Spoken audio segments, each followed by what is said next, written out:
Hey, Ravs. I'm in voice 1. Just chilling. Working on the home. Let's go. Feel free to pop in. Pop out. All right, so we're gonna do a little building. Let's just do a quick let's do a little see what's going on here. Okay, so this isn't the final color, right? This is not the final color we're going with. Okay. The white looks good, but I think there's a lot of like that, and that is like a big red is just filler. Okay, yeah, it's looking good though. It's looking good. We got some bees. Okay, this is good to go. It's just to frame it. Okay, good. Looks like there's been some progress here. Things you love to see.org.net. Let's go ahead and all good. Didn't mean to interrupt. Just working on the home. Let's see where we're at here. Hey, what's up, Dan? Ravs, what's going on, man? Not much. I just figured I'd pop in and fill you in on what you've been missing on Dadcraft. Yeah, what's been going on? So we've had in the Littlewood, Martin joined the server, and there's been big drama. Okay, we're gonna have to have a quorum and a courthouse. Is Martin Bigwood? He's in the Littlewood. He's not Bigwood. Oh, he's Littlewood. Yeah, in the Littlewood. So okay. Basically, you know Betsy, Malf's beloved chicken. I don't know, but okay, but you filled in the gaps for me. Okay. Yeah. You know, it's beloved chicken. Well, it's been around since the start of Malf's farm. Martin got invited to the server and has killed the chicken already. Ooh. Okay. Was there a I mean, like, there was no reason for it. It was in cold blood. I know, but how do we know there's no reason for it? Has anyone asked him? That's why, like, I just want, like, I'm the neutral third party. I just collect facts, you know? Yeah, well, I just witnessed it, and he tried to frame me for it. So I don't know if he's got like ulterior motives, but you know. Has anyone asked him why he did what he did? You know what? Actually, no one's actually asked him why he did it. Okay. What else has been happening? Sips has been building his iron farm and been getting very mad. What's an iron farm look like? How do you can make multiple? So you have to like trap villagers in a little case and scare them with a zombie, and that spawns these golems that you can farm for iron. So you're not really making it. It's not like you're like mixing dirt with wood or something. Yeah, no, it's not very humane. Okay. Not really making it. But that's been the big drama. That's what's going down. You know, Malf is upset. Factions are being formed. You know. What's I mean, the most important thing is I forget what we call it. The cigar club is no one's sniffed that, have they? Well, quite a lot of people have actually sniffed. How have they so sniffed far, it? But it's not. I haven't said a word. Like, I don't know. Some people just knew about it. I guess some dads must have been watching the stream or something. Word of mouth got out. Like, you know, prying eyes. So what have you been provoked at all? Is that people like what's been the cigar club? What's been? Well, we're still working on it. You know, we're still building away, working away, but we'll get there eventually. The grand openings can't be more than a week away, right? No, but like if people like asked, like, do they know what's going on, or they said, hey, what's going on in the secret club, or how have they approached you? No one's really asked about it. You know, I think some people think it might be a bit of a secret society, but you know, there's nothing bad going on there. Just some nice vibes. What are you working on today? I'm working on my home. It's been about a couple days, and like some of the wood's rotting a little bit. So I'm gonna be working on my home. Get out there with the power washer. Get the slime off the deck. The bamboo's like growing completely out of control. I got, you know, pigs and chickens and stuff all over the place. It's, you know, it's like it's my own fault. You can't just have a nice place like this and not tend to it. If that was the case, I'd live in a condo. Oh yeah, exactly. Oh, a condo sounds quite nice though, you know. I'll tell you what. Have you ever lived in a? Do you know what a condo is? Do you have condos in I assume Scotland? a condo's just kind of, I'm just imagining it's kind of like a cottage, you know, just like a little one story, just So pretty easy to take care of. Yeah, is that what a condo is? In the U.S., so condos are like, I guess they maybe would be like townhomes, but you don't have to take care of anything. Like they cut the grass, they shovel the snow. That like if there's a problem with the roof, they fix it. So it's like all taken care of by like the landowner or like it's like government? the homeowners association. I mean, you pay for it, but it's easy living, So that's. But I don't live in a condo in Dadcraft, so it's you got to maintain it. What do you got going on in Dadcraft today? Well, I'm helping Sips a little with his farm, and then I might go and see about finishing off my lake or something. I'm trying to build a lake under the bars, but it's a man-made lake, so it's it's a bit difficult. It sounds like not much, but honest work. Like it sounds like a lot of hard work to make a man-made lake. Yeah, it's been pretty hard. We've been digging out big holes and stuff, but we're getting there. When do you think the grand opening is? Of the bar? Oh, maybe next week or something. Heard you and Malf have got a little secret thing going on, aka Malf blabbed. Heard you guys have got a little thing in the works. Well, I mean, there's a third investor not to be named, so it's a third party venture. But okay, I think I can maybe fill since I'm in the cigar society. I think I can fill you in a little bit. So the idea is, you go to the jazz club, you go to the cigar club, you have a few cocktails, little this, little that. Then after that, like, what do? You just I mean, the bar's closing. Are you gonna go home? I don't know. I don't think so. So here's. I don't think so. If we, I can cut you in a little bit. If you can start when things start to get populated, if you can, maybe encourage people to go visit the casino after you've taken care of them. Maybe place a few like flyers and pamphlets on like my bar. Yeah, put a couple in the bathroom, and for every person that walks in, I'll give you a little cut. Yeah, all right, you got it. I'll send some traffic your way. Okay. So so we're just trying to generate some income right now. I got a I got a cheap piece of land, but the building is just, the costs are just, they're hurting me right now.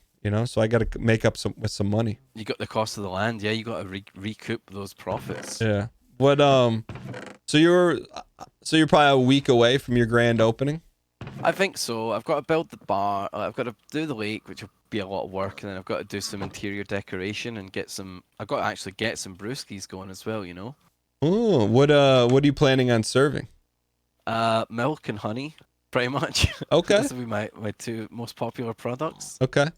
How do you plan on getting honey? Because that's not an easy thing around these parts. I'm gonna have to learn how to do some bees. Okay. There's a secret. You probably know where it is. It's near the. Oh, is that by the Sucrose Highway? It's very close. I don't know if there's bees there anymore. At one time there was, but yeah. You know how stuff. At one point in time. If anything's near the dome, it's I mean, you know what happens eventually. Yeah. It's it all gets taken, but it's part of life. You know what else we got going on? We've got the end portal's been found, and we're ready to fight the dragon. We just need to wait for a whole bunch of people, I've heard that we're gonna be doing some like trying to get everyone on at the same time, or as many people as possible. Yeah, that'd be pretty good. We're just waiting. We need like the Wither 6 to become like the Ender 6, What do you think our chances are of beating it first time? I think with like all the dads in their fancy gear, we'll probably be fine, right? You think so? No, any deaths? No deaths? Nah, no death. Well, maybe some deaths. I said no deaths for the Wither, and that was a lot of deaths. Yeah, there's it got a little bit away from us. Yeah. So what else has been going on? So there's, I mean, because I don't, I need to talk to this. I'll tell you what. For once, it's nice to be, removed from all of the hubbub, if you will. But where things stand with this murdering of the chicken? Well, I don't know. Malf was in a state of grieving yesterday. I've seen that he's just logged on the server. I don't know if things are going to start moving forward. I believe there's going to be a funeral for Betsy. Okay. I don't know when, but that's Malf's business. Okay. Are you going to be attending? I'll attend. Yeah, I've got to pay my respects. Okay. Do you think it would be disrespectful for someone that didn't even know of Betsy's existence or like ever saw Betsy? Would it be disrespectful not to attend on a Dadcraft server? I just don't know the quorum here. I don't know. I'm not sure about the quorum on this one. You know, it might be nice to show face and show support Yeah. for Mouth, but at the same time, you know, like I'm sure, I'm sure Mouth will be too sad to even notice anyway. Maybe Yeah. you could be like that guy in the movie, you know, who's like stands at the back in the rain with the umbrella. Yeah. And no one knows who he is. Yeah. Yeah, I've always wanted to be that guy. Really? Yeah, yeah.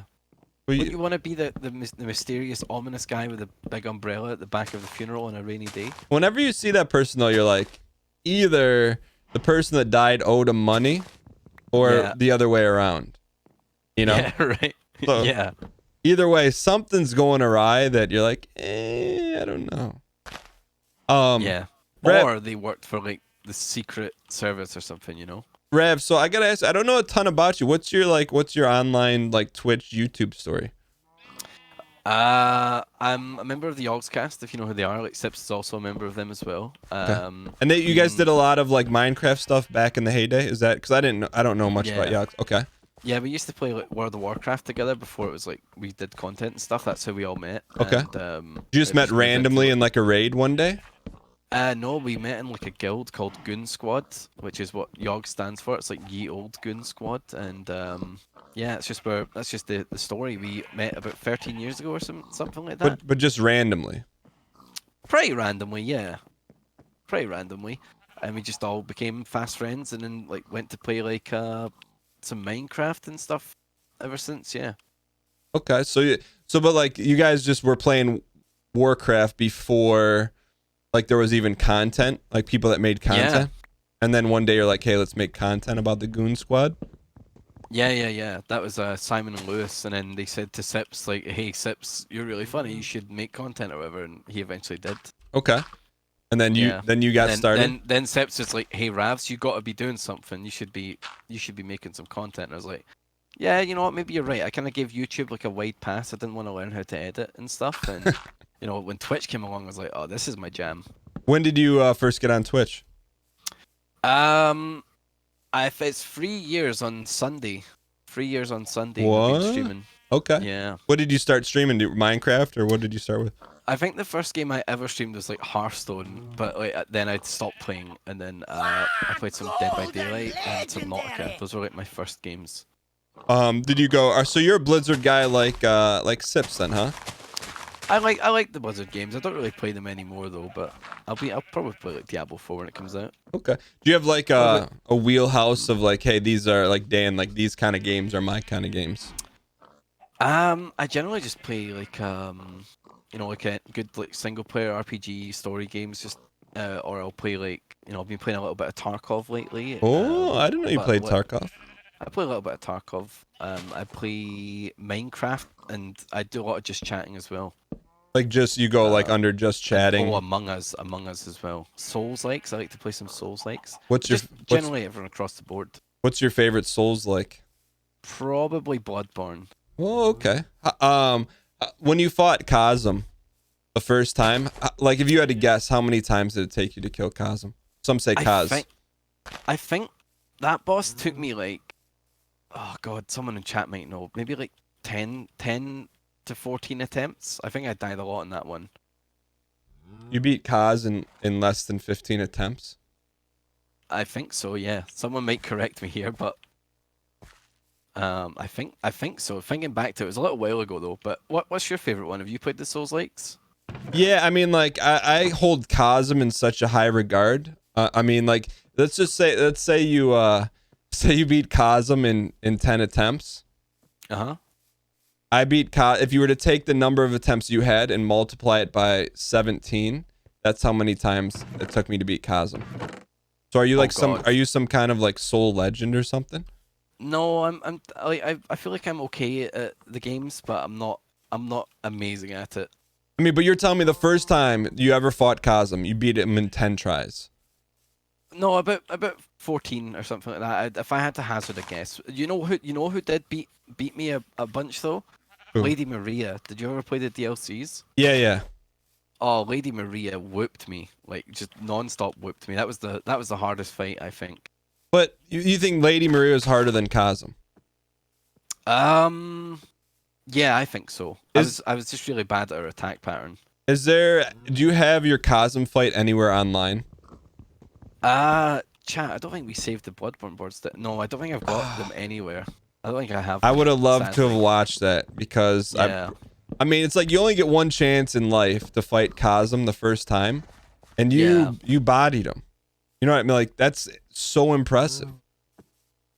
It's such a good game though. Is that your favorite of the Souls likes? I think I'm really like, so here's my I really love, I've played and beat them all, like only one time except Dark Souls 2. I beat twice, but like I think I have a high regard for Dark Souls 1, but I've only beaten it once. It's really hard to pick my favorite one. I can tell you what the out of all of them, I call one of them Dark Souls Light, aka it's like not really a Souls experience. If you had to guess, which one do you think is Dark Souls Light?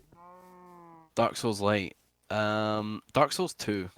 Okay. What about outside of the Dark Souls franchise? Which one would you consider the easiest of Souls? Oh, are we talking like the things that are still by the same company though, like Sekiro and stuff like that? Or? Yeah. I mean, we're on the same. I think Sekiro is like Dark Souls Light, and chat gets mad when I say it.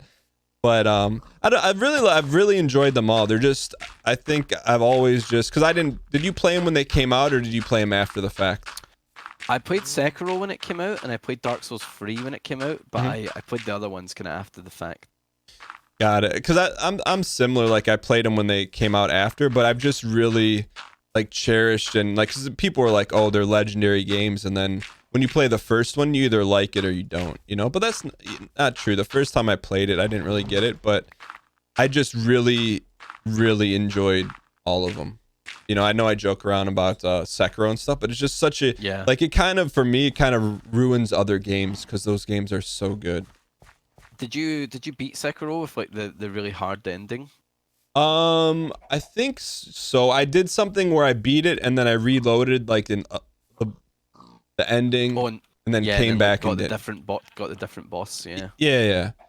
Man, that was really tough for me, like the last fight. But the rest of the game was pretty decent. Yeah, but it's a bit of a different experience, eh? Yeah, for me, like the thing I like about Souls is like I call it's like pageantry. It's, you know, there's the moments of like Ornstein and Smog when you're like, man, you know you're gonna remember this. It's just, you know, it's like you're in a movie. It's just such a special moment. Oh god, especially when like the music kicks in.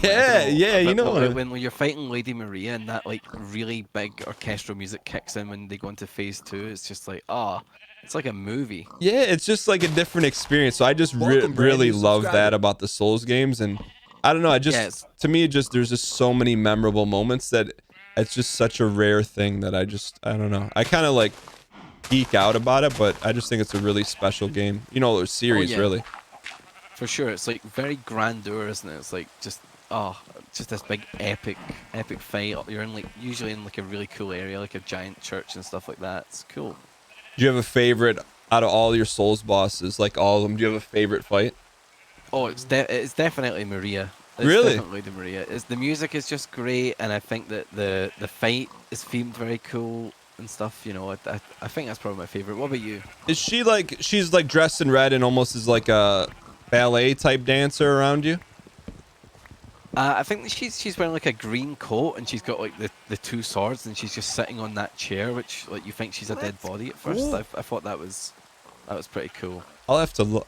See, that's the thing, like, and that's where, like, eventually I'm gonna go back and play them all again because I have a really, really like bad memory about like stuff. Like I just don't remember like some of the bosses, so it'd be like playing it again for the first time. So when you say Lady Maria, like I really can't even like. I know there's a lot of like in that style bosses like elegant, and I just don't remember like who's who. You know what I'm saying? Yeah, no, it's the same. Like sometimes someone will just mention a boss to you, and because there's so many Souls likes, you're just like, your brain just turns to mush, you know, trying to think about who it is. Yeah. That's cool, man. So you do a lot of that. Are there any games coming out in the near future you're excited about? I'm trying to think what's the next big release I'm hyped for. I swear there's something out soon, but the name's escaping me. No, it's totally slipping my mind. I swear there's something out next month. Oh well, it'll come to me eventually. What about you? Have you got anything on the horizon? You know, it's kind of weird. Like right now, and I don't know, I always feel like pretty fortunate, but there's just a lot of games right now that it's almost like there's not enough. There's a lot of really good games right now. There's not enough time. Like I look at Dadcraft, Tarkov. There's this game I like called Spelunky 2. You know, that game is hard. Well, Spelunky 1 was hard as nails. So I didn't even buy Spelunky 2 because I couldn't even complete Spelunky 1. I think you should try it, man. It's a fun. It's very rewarding. It's almost like, it's not Soulsy, but the guy who made it, Derek Yu, is a big. I don't know. I think you would like it, man. You just got to give it. You know, Soul. The first time you play Souls is hard. Yeah, yeah. It's like that. Oh, I suppose so. You just got to like learn it and stuff. Yeah. So what about you? How did you get into Twitch and all that stuff? And what is it you usually play? Like, is it kind of those types of games like Souls-likes, Tarkov, Dadcraft? Yeah, it's been like a kind of unique journey. So long story short, there's this guy you may know him, DJ Wheat. He introduced me to streaming, and you know, I've been on since 2012, but just kind of figuring out, hey, you know, what works, what doesn't. And I'd say probably in the past 3 years, kind of like figured it out where it's a good blend of like I like playing really difficult games. Yeah. Because it just seems like, I don't know, I'll play a game like I'm trying to think of like a decent example that, like Among Us, or not Among Us, like The Last of Us. It's just, I don't like playing games that are just super easy. It's just kind of boring, you know? Yeah. It's not a popular opinion, but I didn't really like rate Last of Us the way everyone else did. What's your thoughts on Last of Us? So I kind of thought Could be best friends. It'd been hyped up to me so much. Everyone was like, it's such a great, incredible story. It's so good. And then I played through it, and I felt the gameplay wasn't super fun, and the story wasn't that incredible, you know? Well, that's just my thoughts on it. Ravs. This is before I find out that it's secretly your favorite game of all time, and quite the inverse. There is one thing you can say in my channel to get banned in timeout, and that's asking about The Last of Us. Because here's why. I'm gonna tell you why. There was so much hype about the game, and like I thought the game was like okay, and then you get to the ending, and to me, it was just they wanted a sequel, and it like there was a way to end the game that would have been, I think, better and not like a sequel grab, and they did it, and then it was like this. I call it a hipster ending, and then all the press and everyone loved it. But it was really just, to me, super underwhelming. And I'm like, this is a joke. Yeah, you hit the nail on the head there, right, with the hipster ending. It's such a, like, you would almost say, like, artisanal game. That's the way it's always, like, talked about, as if it's, like, Neil Druckmann or whatever. I think that's the guy that made the game. It's just, like, such a genius and stuff. Yeah, and it's like, what? Because... It feels artsy. Because he lies to her, and that's the ending? Like... Yeah. You know? I was like, I'm good. So I don't know. That's the only, and I like keep things really positive on my side of Twitch, but that thing, like, that sent me off the moon, and I've never recovered from it. Well, I mean, then absolutely don't play Last of Us 2, then. Not that you were gonna, but like, apparently that game is just like an absolute misery fest, which is why I've not played it either. Apparently it's just like the most depressing, horrible slog of a game, and people walked away from it feeling sad. So, like, you know, I've bought it, but I've just not even played it on or off stream. So, you know, it's kind of, I don't want to get into the details, but I have this like kind of unique TV deal with this European TV station. I'm not even memeing. And they like, I have to play a game. I play a game for them, like exclusively for them, like once a month. And 1 month they asked for Last of Us 2, and I was like, oh no, oh man. so I played. Did you have to do it? I mean, like, I didn't have to, but I'm like, you know, I didn't have any other options. Like normally I'd be like, oh, I will play this instead. I didn't have anything. So I played like 6 hours of it. And if you ever see it on, I mean, it may air in Scotland. I know it's bigger in like Bulgaria and stuff, but there's a chance you could turn on your TV and see me playing. Is it a similar kind of deal with, like, you know, sometimes like some people will go to Japan and then like suddenly in an advert there'll be like, you know, Leonardo DiCaprio selling you some like deodorant? I Is mean, it kind of the same thing? No, I mean, maybe on like 1/millionth of the scale. Yeah, if I ever do like a trip to Bulgaria and I'm flicking through the channels there, I might see you playing some Last of Us 2. Well, I think it's in Europe. It's not readily available in the States, but I think it's in Europe. Like I'll get like random messages from people in like Africa and Bulgaria and just all these like just places where I would I don't have really any connections, but anyways. Oh, so that's pretty cool though. Yeah. But anyways. What you had to play it for like how long? 6 hours. 6 hours. Oh my god. Did you walk away from it like feeling sad and depressed? I walked away just feeling relieved. I'm like, that was like relieved that it was over. Yeah, I mean, that's like the first time like, man, I did that strictly for money. I would never choose to play that game, but sometimes you gotta do what you gotta do. I mean, for me, which is why like Twitch is amazing, because more or less you just play what you want and hopefully it works out. So what, DJ Wheat just hit you up and said, you should be on here, you should be giving this a bash? So long story short, I was on this reality TV show that he watched, and I was you know what Magic the Gathering is, right? Magic? No, you can't get me with this, Dan. I know what you were on. Well, anyways, I was in Seattle, and I'm like, I would really love to. Yeah. I'm like, hey, I'd want to tour Wizards of the Coast. I sent this tweet out, like, does anyone work for Wizards of the Coast? You get me in, and he responded, and so like he got me into Wizards of the Coast, and then we just kind of became friends from there. So you're into Magic the Gathering then? Yeah, I mean, like I liked collecting. I really what happened was I found as a kid. I bought Magic cards, the revised set, and I never really knew how to play. I just really liked the art and like the style of cards, and I found them at my mom's house. I'm like, oh, let me finish this set, and then I got into Magic a little bit. But I don't play it or buy it anymore. But I'm really just trying to finish that set. What about you? Do you play Magic? I don't play Magic. I tried to get into it, but I just didn't understand it. But Wizards of the Coast also do D&D, which we talked about the other day. And I love D&D, man. Like the stories and stuff, they're great. When you say art, though, like, isn't it just all in your head, or no? Where does the art come from? No, so the art comes from the like campaign books and stuff like that. Like 5th edition, 3rd edition. Yeah, like 5th edition, 3rd edition. Where there's like character art and stuff like that, and the monster art and stuff like that. So I just like the books. The books are just like real fun to read and stuff. So like, are you reading rules, or are they actual like stories?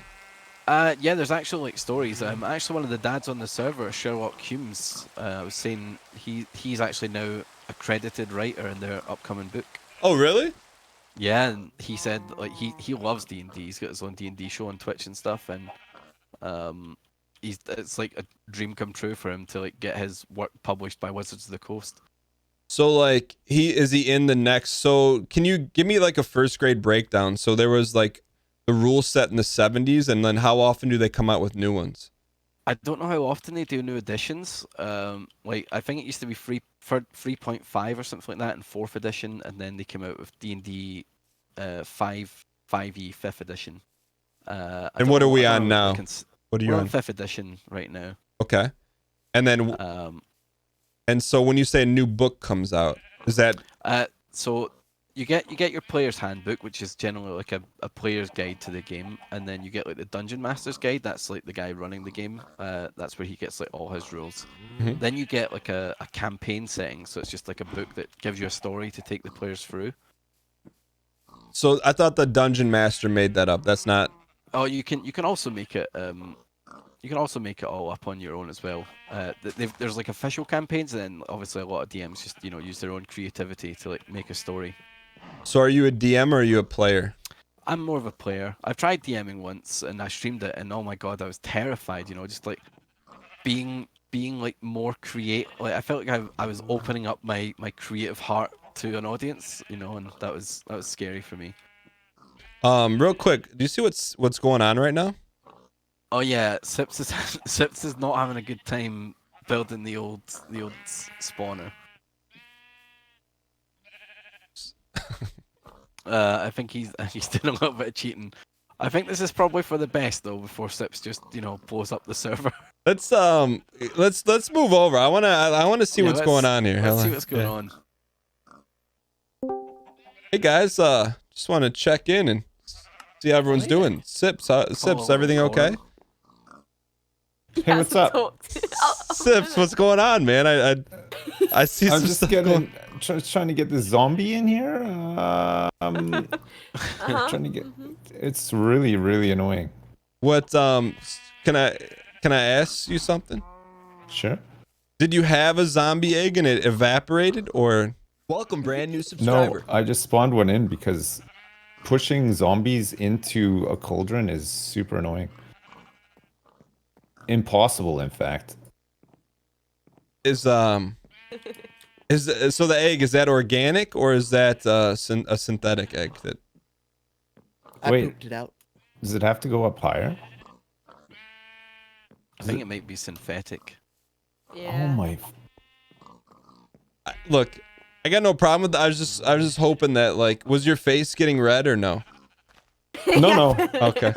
No. Okay. No, I didn't want your audience to be deprived of like legendary content. No. I was just like. He's just looking out for your wallet. Number one. Not like full raging. I was just like, just done, you know. Yeah. I understand. You just had enough. I just had enough. I was just worried about you. I wanted to check in. I checked on I was doing some morphine crafts. So I just That's nice. So I got That's that. Nice. Yeah, I got the I just, kicked another one off and got my morphine, and that's it. Injected that bad boy, and now top of the world. Oh my god. All right. I'm glad you're okay, Sips. Thanks, Dan. Yeah, no problem. Let's go. Wait, can you actually... Gotta ask Belle something. Can you see it from here? Hey, Belle, I got a quick background question for you. Yeah. I googled Twitcherino, but I didn't find anything. It's not called Twitcherino? No. Oh. Were you making that up? No, it's Chatterino. Oh, Chatterino. Okay. That's why. Okay. It led me to GitHub. I'm like, this is not what she was saying, but okay. All right. That's how it's spelled. There you go. Thank you. That's okay. Hey, well, someone in my chat was saying that you can have like spying keywords and just scan all of Twitch for your username. Is that true? Oh yeah, that's what I do here, huh? Oh I thought God. she said Twitcherino. I think she said Chatter. Watching. It says ego Wolf can having a handle that. little breakdown. Everyone asking if Sips is okay, lol. See, I can Sips, am I good to kill all these Wait, other is Wolf- zombies? All right, chat. We're back with a little new music Friday. It was good. It was, I want to finish this D&D. Let me Sorry. Stinky, you're stinky. Hey, Ravs. You can spy everywhere. Yeah, Ravs, can you jump back because I want to wrap up our D&D conversation. No problem. Oh. Alt tab here.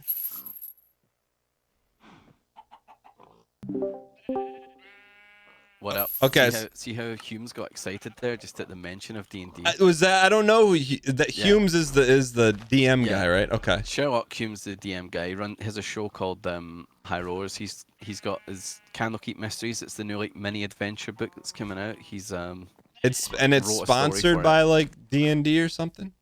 No, so they asked him to write a story for it, and his story features in their book. Like, so that's where I'm confused, because I always thought D&D was like it's a manual that gives you the rules for how to play. Yeah. But then there's more, is what you're saying. Well, yeah, they also give you like updated rule sets and stuff like that. So there's just like extra tools, so you can get like a book that comes out that's just filled with more monsters and magic spells and stuff like that. And he's writing that? Well, he wrote the new book is going to be a bunch of mini stories that you can take your players into. So he's wrote a story that the players can do.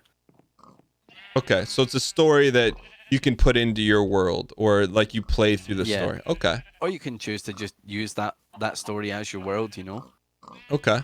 But he's writing the whole thing.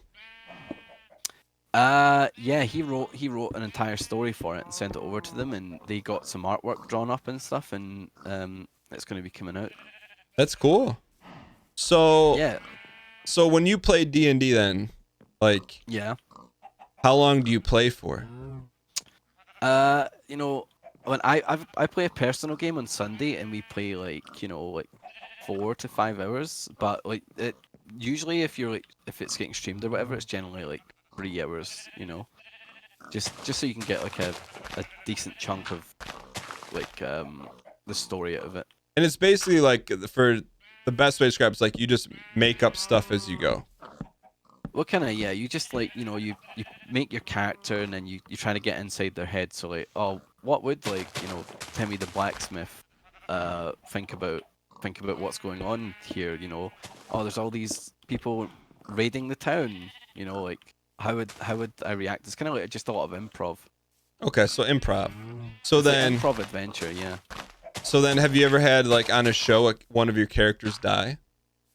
I don't think any of my characters have died when I've been streaming it or anything. My characters have died off streaming my other adventures, yeah. But so, like, how come is your guy, like, super protected with, like, some kind of spell that he doesn't die? Or how does that work?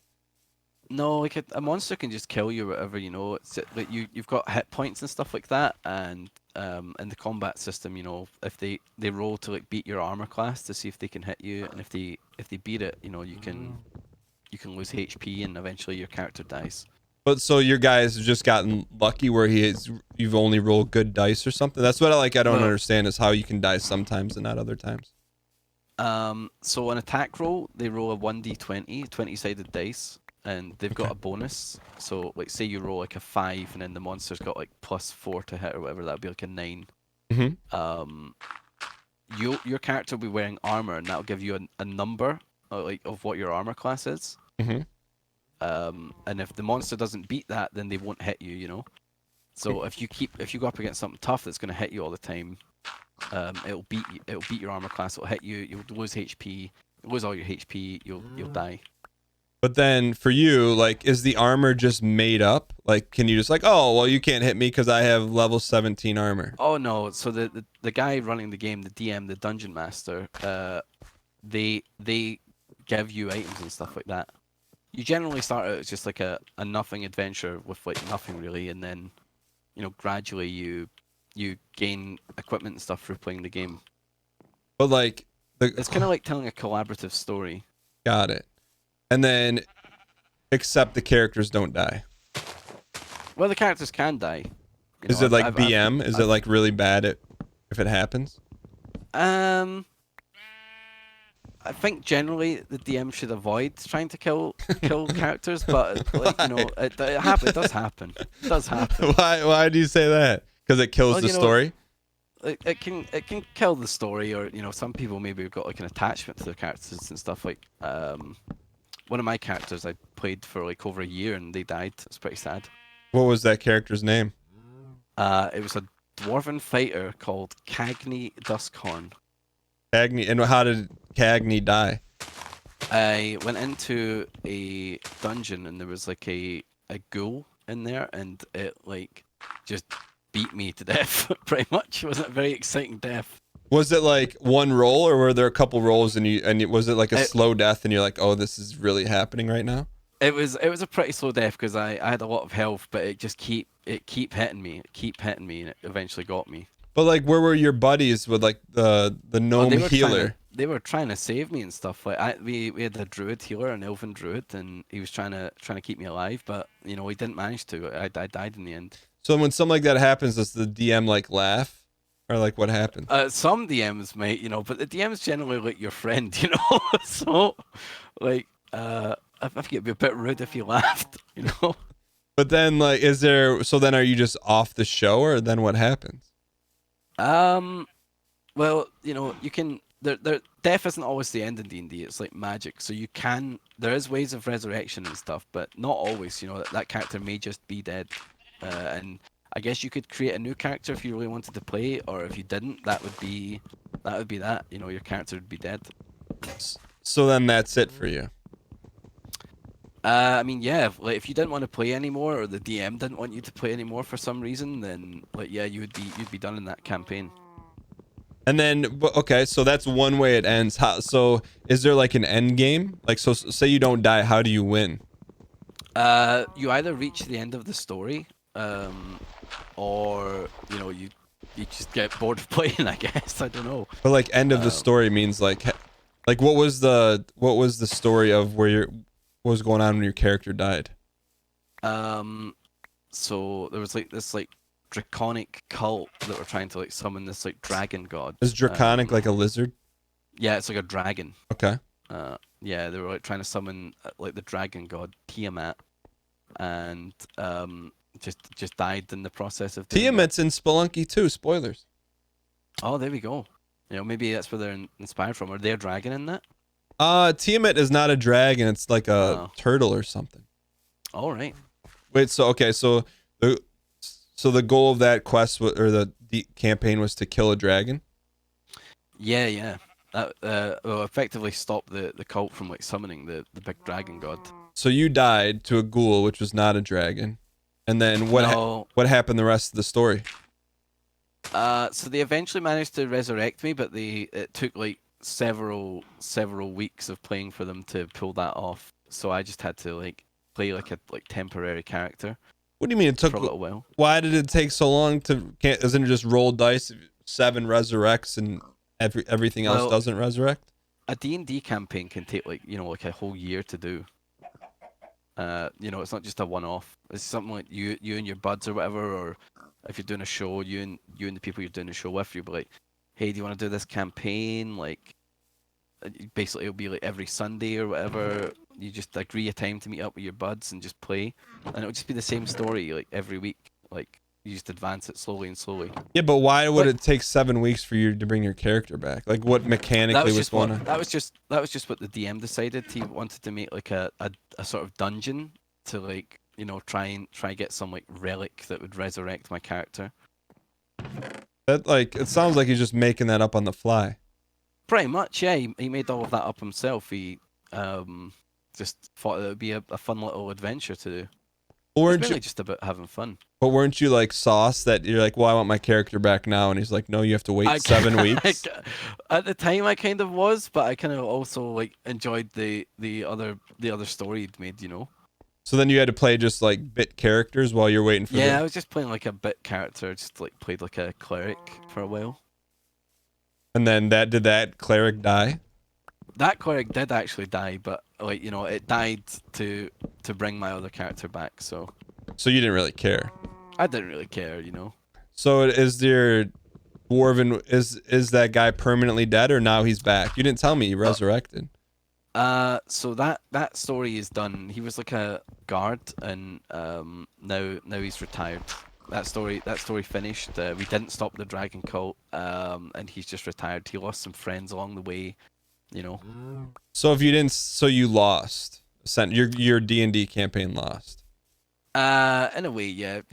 Some people couldn't make it anymore. The campaign kind of came to a halt, and we didn't get to finish the story. So I just decided in my mind this is probably what he would do. He'd probably just go retire. Just live out the rest of his days in a city or something. I don't know. I mean, he's pretty lucky to be alive, right? Yeah, pretty lucky. But then he also has to live with the fact that he didn't beat the dragon. Yeah, that's true. Because his friends quit on him. Yeah, exactly. So then, if there's another story, will you bring him back, or is he only in one world? So the story I play on Sundays now with my friend's character is the ASMR one I mentioned the other day. Oh yeah, the ASMR. Yeah, I'm playing that campaign now, and that character's alive. Why didn't you bring Roy, the Dwarven Warrior, back?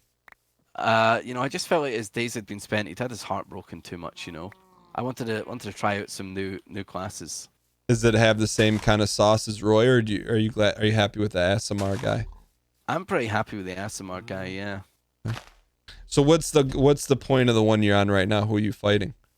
It's like a kind of more gothic adventure. It's a Curse of Strahd, so it's like Bloodborne. Basically, it's very Bloodborne-esque. Yeah, it's like this just picture like old Bloodborne kind of cities and stuff. But do you know who Mathis is? You know Mathis? Yeah, I've heard of Math. I don't know him personally, but I've heard of Math. Yeah. So Mathis is like he's like Bloodborne steampunk guy, so it's probably sounds like that kind of world. Yeah.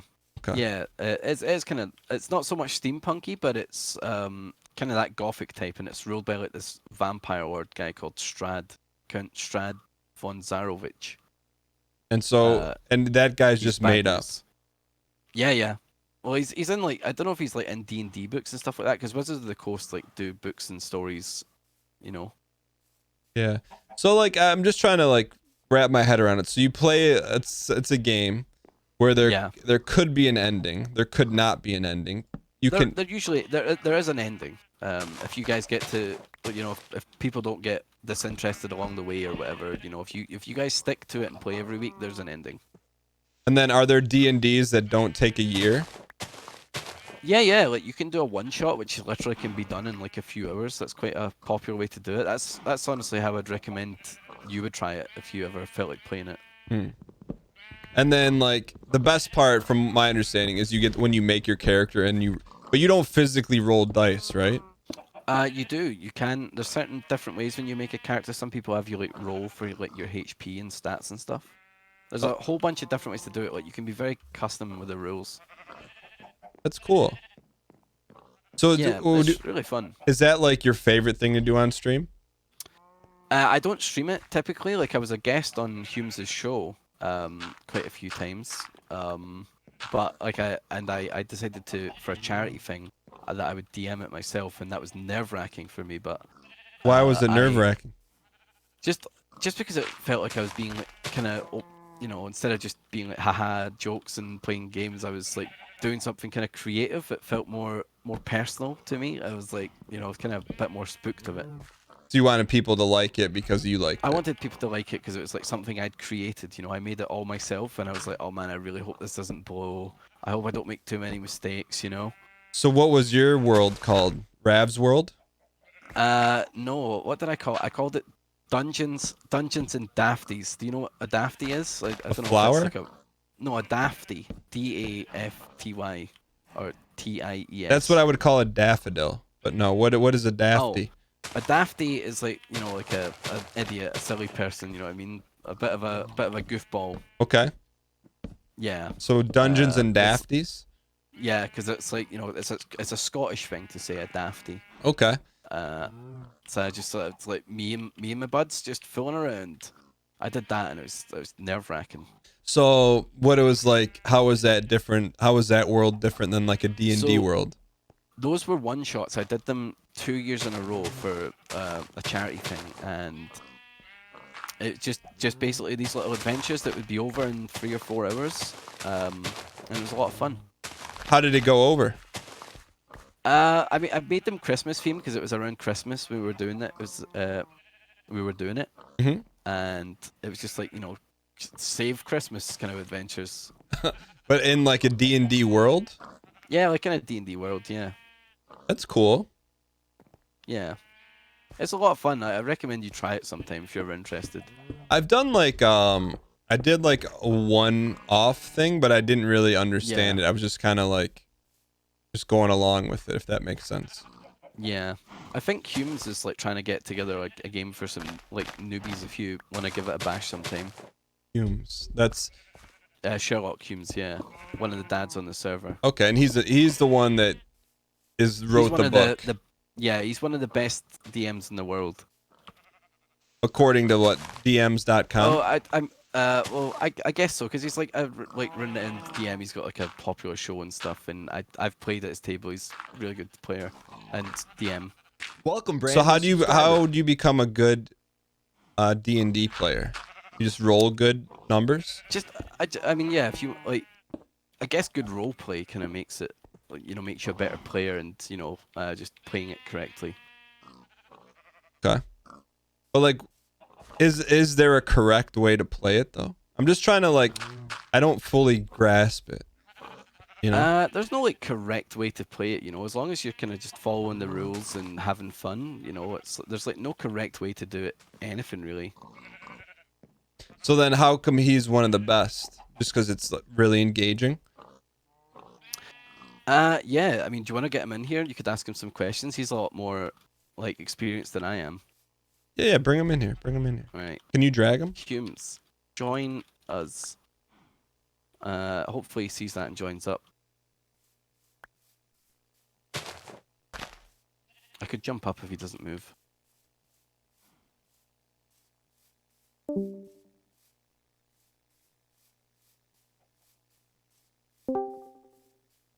All right, I'm grabbing him.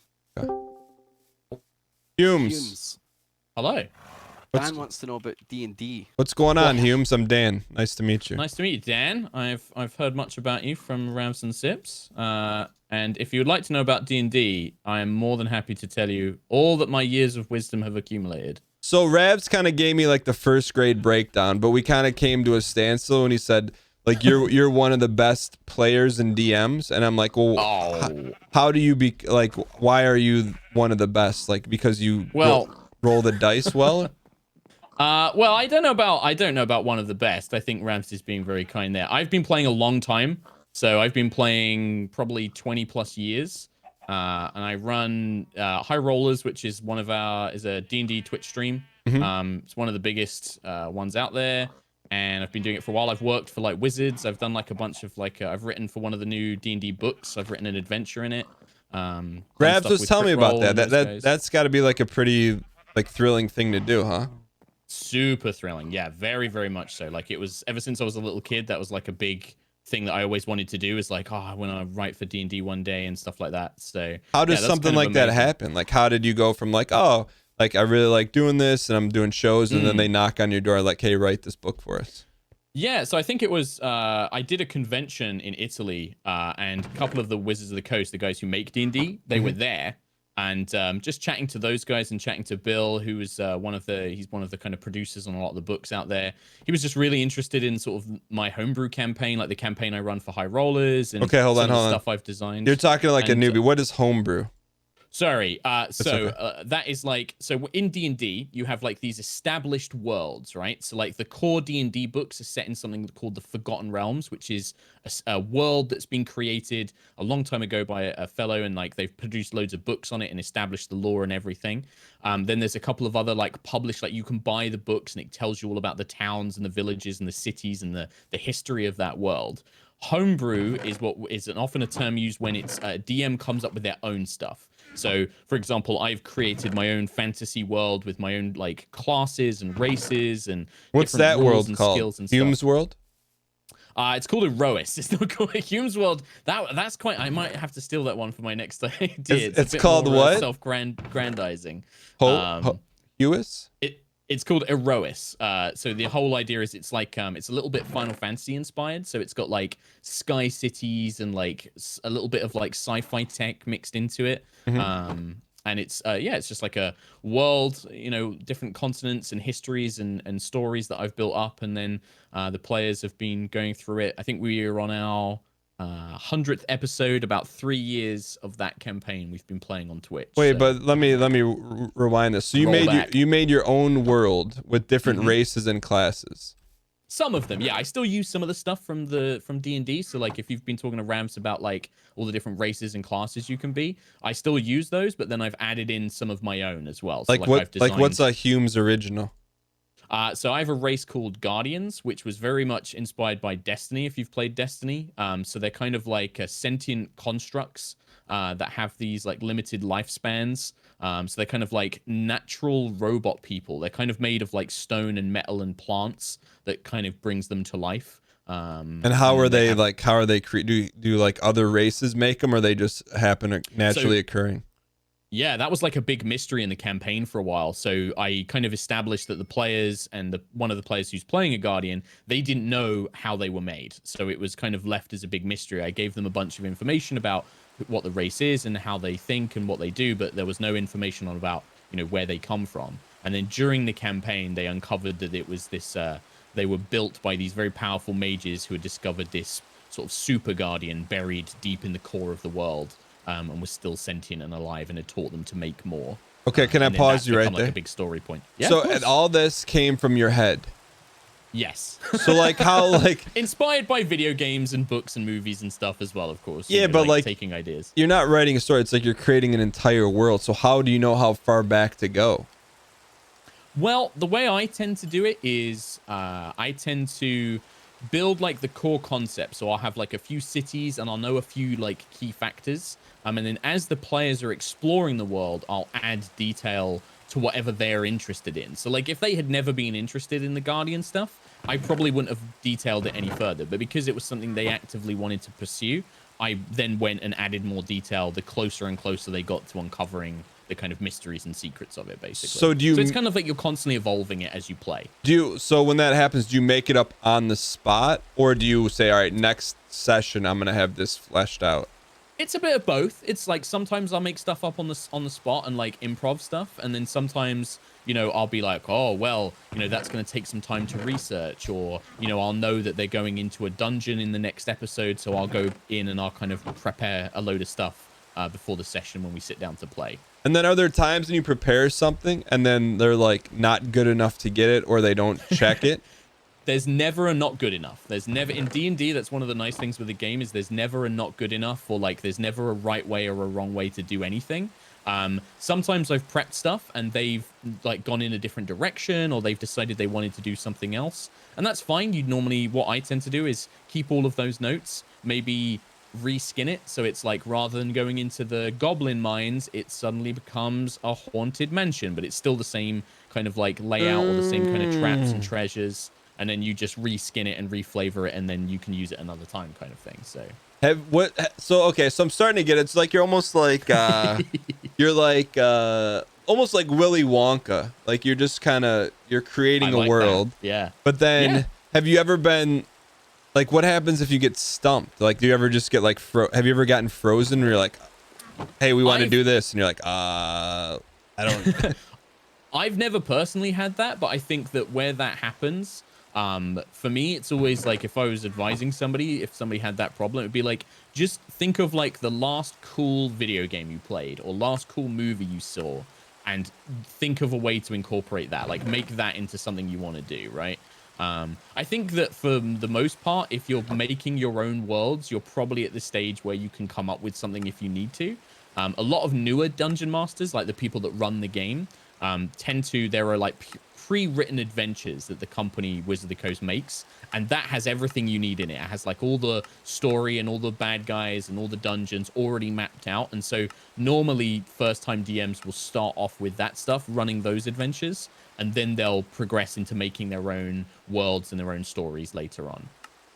I got it. Okay. You got it? Yeah. Nice. So like so have you played? Just sorry to throw this back at you, but are you looking to get to play, or have you played before? Or I played like once, and like it was like a one-off on Twitch, and I was just kind of like, I didn't really know what to do. I was just kind of like winging what's going on. But I'm just more interested in, like, I'd known my knowledge before talking to Rabs, whose character died and he was salty about, was that like there's these there's these manuals, and like the manuals, like, so he was telling me there's art in these books. I just thought it was a bunch of rules in those books. Oh no, yeah, loads of gorgeous artwork. Like, it's a very visual thing. I think especially recently, people that have gotten into D&D, there's a lot of artists and cosplayers that have gotten into D&D, and yeah, the books have like gorgeous art and maps and things to give you ideas, like little bits of story and flavor text to kind of get your imagination going.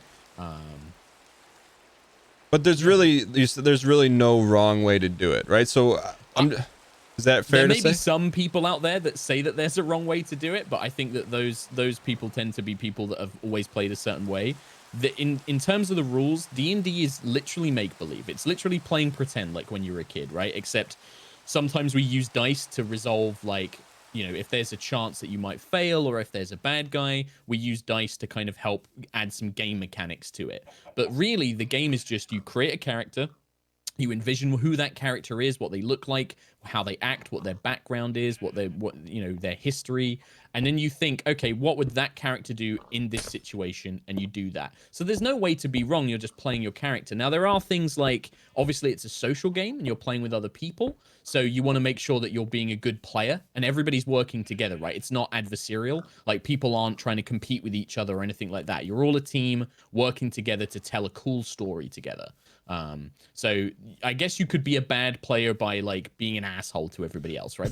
You're just being an asshole. That's what I was gonna ask, is like, what makes a good, can there be a can you be that kind of character, but still, I think, you know what I mean? Sorry to interrupt you. Yeah. So I think that you can be a kind of like, if you wanted to play a character who's going to start off as a bit of a loner and a bit of a kind of like doesn't trust anybody, that's fine as long as that character's going to grow and learn to accept and work with the team eventually, right? Because at the end of the day, you're all going on these adventures together.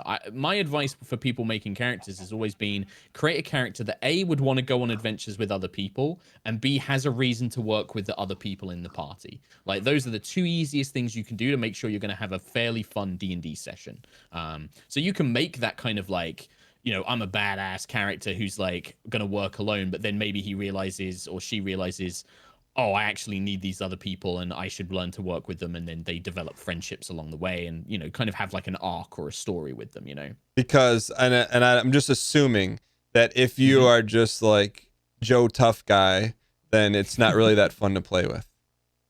I think it's not as fun for you, and it might not be as fun for everybody else. Like, that's the other thing to do. Like, if you create a character that's fun for you to play and is fun for others to play with, then everybody at that table is going to have a good time. And, you know, that's why, like, when you make a character, thinking of a character's flaws are sometimes as fun as think of a character's strengths, you know? Like, if you maybe play Joe Tough Guy, but you make it so that Joe Tough Guy is, you know, terrified of spiders, and then you go in the dungeon and there's, you know, you fighting giant spiders and they have to rely on their party members to help them out. That's like a cool character moment, right? That kind of thing, if you think of it that kind of way. So in your opinion, having like done DMing a lot, like what is there like a certain, like what have you found have you ever been in a situation where it was like a really awkward game, and then what made it awkward? In my, you know, I played with my childhood friends for a long time. So those guys, like, we knew each other really well. We were fine with each other. I've definitely played in a couple of games that were awkward, and there was an incident. I was in a streamed game that kind of went very badly. The DM made some very poor decisions. And what would you define as a poor decision? Well, it involved adult topics that people were not cool with, let's put it that way, right? I don't want to go into the details, but it was very dodgy, you know? Yeah. So stuff like that, it does happen. But I think if you're generally playing with like people you at least vaguely know, or like are friends of friends that are like fairly decent folks, you're probably going to be okay. It does get awkward sometimes at the table, like, you know, when you play D&D, there's a different way to role play your character, right? So like maybe Ravs is, I don't know if Ravs is, you've talked about this already, mate, but like when you play your character, you could do everything like, my character does this. Like, my character walks to the wall and is looking for traps. My character goes up to the bar and orders a drink. Or you could go first person and be a bit more theatrical with it. Like, hello, barkeep, I would like to order a drink for everybody. Tell me, good sir, where is the dungeon, or whatever it is. Or you might do a funny voice, and some people that's going to be awkward and cringy for. Some people are going to love that as well, right? Like, I'm very much into doing funny voices and playing it all out because I'm a theater kid, so I love doing all that stuff. But some people, it's like, my character would like to ask the man where to go and stuff like that, and that's fine. That's a totally cool way to play too. Is there like, have you done campaigns where it's a mix of like people who cringe and people who don't cringe? I think like in my current stream game for High Rollers, there's definitely the players who like the kind of heavy emotional stories and the role playing and like, you know, getting really into character. And then there are the guys who are just sort of, you know, maybe not cringing about it, but they like the funny action moments more than those moments, you know? So, but both people you can definitely get a mix. But both people can be in the same game. Yeah, of course they can. Yeah, like I think as long as everybody accepts that other people's fun is different for them, that's totally fine. You know, I think it comes down to a big thing in D&D is communication. Like, you know, as long as you kind of communicate what you want to do and what you're cool with, you'll probably have a good time. So, do you have like I'm sure it's probably hard to pick it out, but do you have like a highlight moment of, you know, you're doing a game and like this really amazing, cool thing happened, or like just a really fond memory? Oh man, yeah, there's been some bunch. Like, I mean, we've been playing our campaigns for a long time, so we've been doing High Rollers for like 5 years now. But the same characters? No, so we had a first campaign that was 2 years, and then our current campaign has been 3 years long. 3 years? In a campaign, yeah, 3 years, yeah, and the same characters in that campaign. So campaign being like a story kind of told, like, you know, the same characters played through. And then, but like, how is it not ended in 3 years? just because the story, you know, they haven't leveled up as much. They've been doing other things, all of that kind of stuff. Sorry, I just found something Rabs left from me in Minecraft. You know, it depends. Like, you could play through a campaign faster than that, like if you wanted a bit more fast paced, or you can take your time with it. Our game's taken a bit longer just because the way that the stories had some slow burn moments. They've had some bits where they've been doing more sort of talking and kind of planning rather than going out and fighting stuff and solving problems and that kind of thing. But you know the ending of the story. Well, you know it to an extent as the DM. Like, I've got an ending in mind, but the characters are making decisions that I can never anticipate. So to kind of go back to your earlier question, there was a moment where the players had gone through this this kind of temple or this abbey of these cultists, and they were trying to do a stealth mission. It went really badly, and they ended up having to fight off loads of enemies, and I mean like way more than they could handle. Real quick, let me ask you, because I don't know. When you say went really badly, mechanically, what happened? They didn't roll good, or they made bad decisions? So a mixture of both. They had bad rolls and made bad decisions, which is generally how things go badly in D&D. It's a little bit of 2 and 2. So they a couple of rolls went bad. They alerted guards. They made decisions in like, let's try and stay in this one area and fight them off. They didn't realize how many enemies there were. They tried to leave a certain way. They ran into more guards. Just like little things like that. It all kind of was like all these little different things piled on. But when that's happening, are you like, do you know there's 20 guards in this area and they don't know, or are you like, oh, let me pump a few more in there? No. So you could do as a DM, you could like, if you felt like, I've had moments where like maybe I've planned something out and it's not been as exciting as I wanted it to be. Like maybe the players have had like really good dice rolls, they've used like really clever tactics, and it's kind of trivialized the battle that I envisioned. And as a DM, I could be like, well, I'm just going to throw in a couple more guys here, like a couple more bad guys. But you don't do that. I'm going to add some more hit points. I try not to. I try and only do it when I think that it's going to add fun for them. Like if I think that a fight's a bit boring, I'll try and spice it up a little bit. But generally I try not to, because I want to reward them and be like, hey, yeah, you guys were really clever. You thought of this really cool thing, or you got lucky dice rolls. That's awesome. They're having fun. Make sure that continues, basically. But you said something interesting. You said if they use good tactics. I thought you just rolled dice. What kind of tactics? I mean, like it varies on the situation, you're asking some right? real good questions here. Yeah. Well, I just don't know, because it's like, okay, I just saw it. So my thing is like you roll dice and you make stuff up, but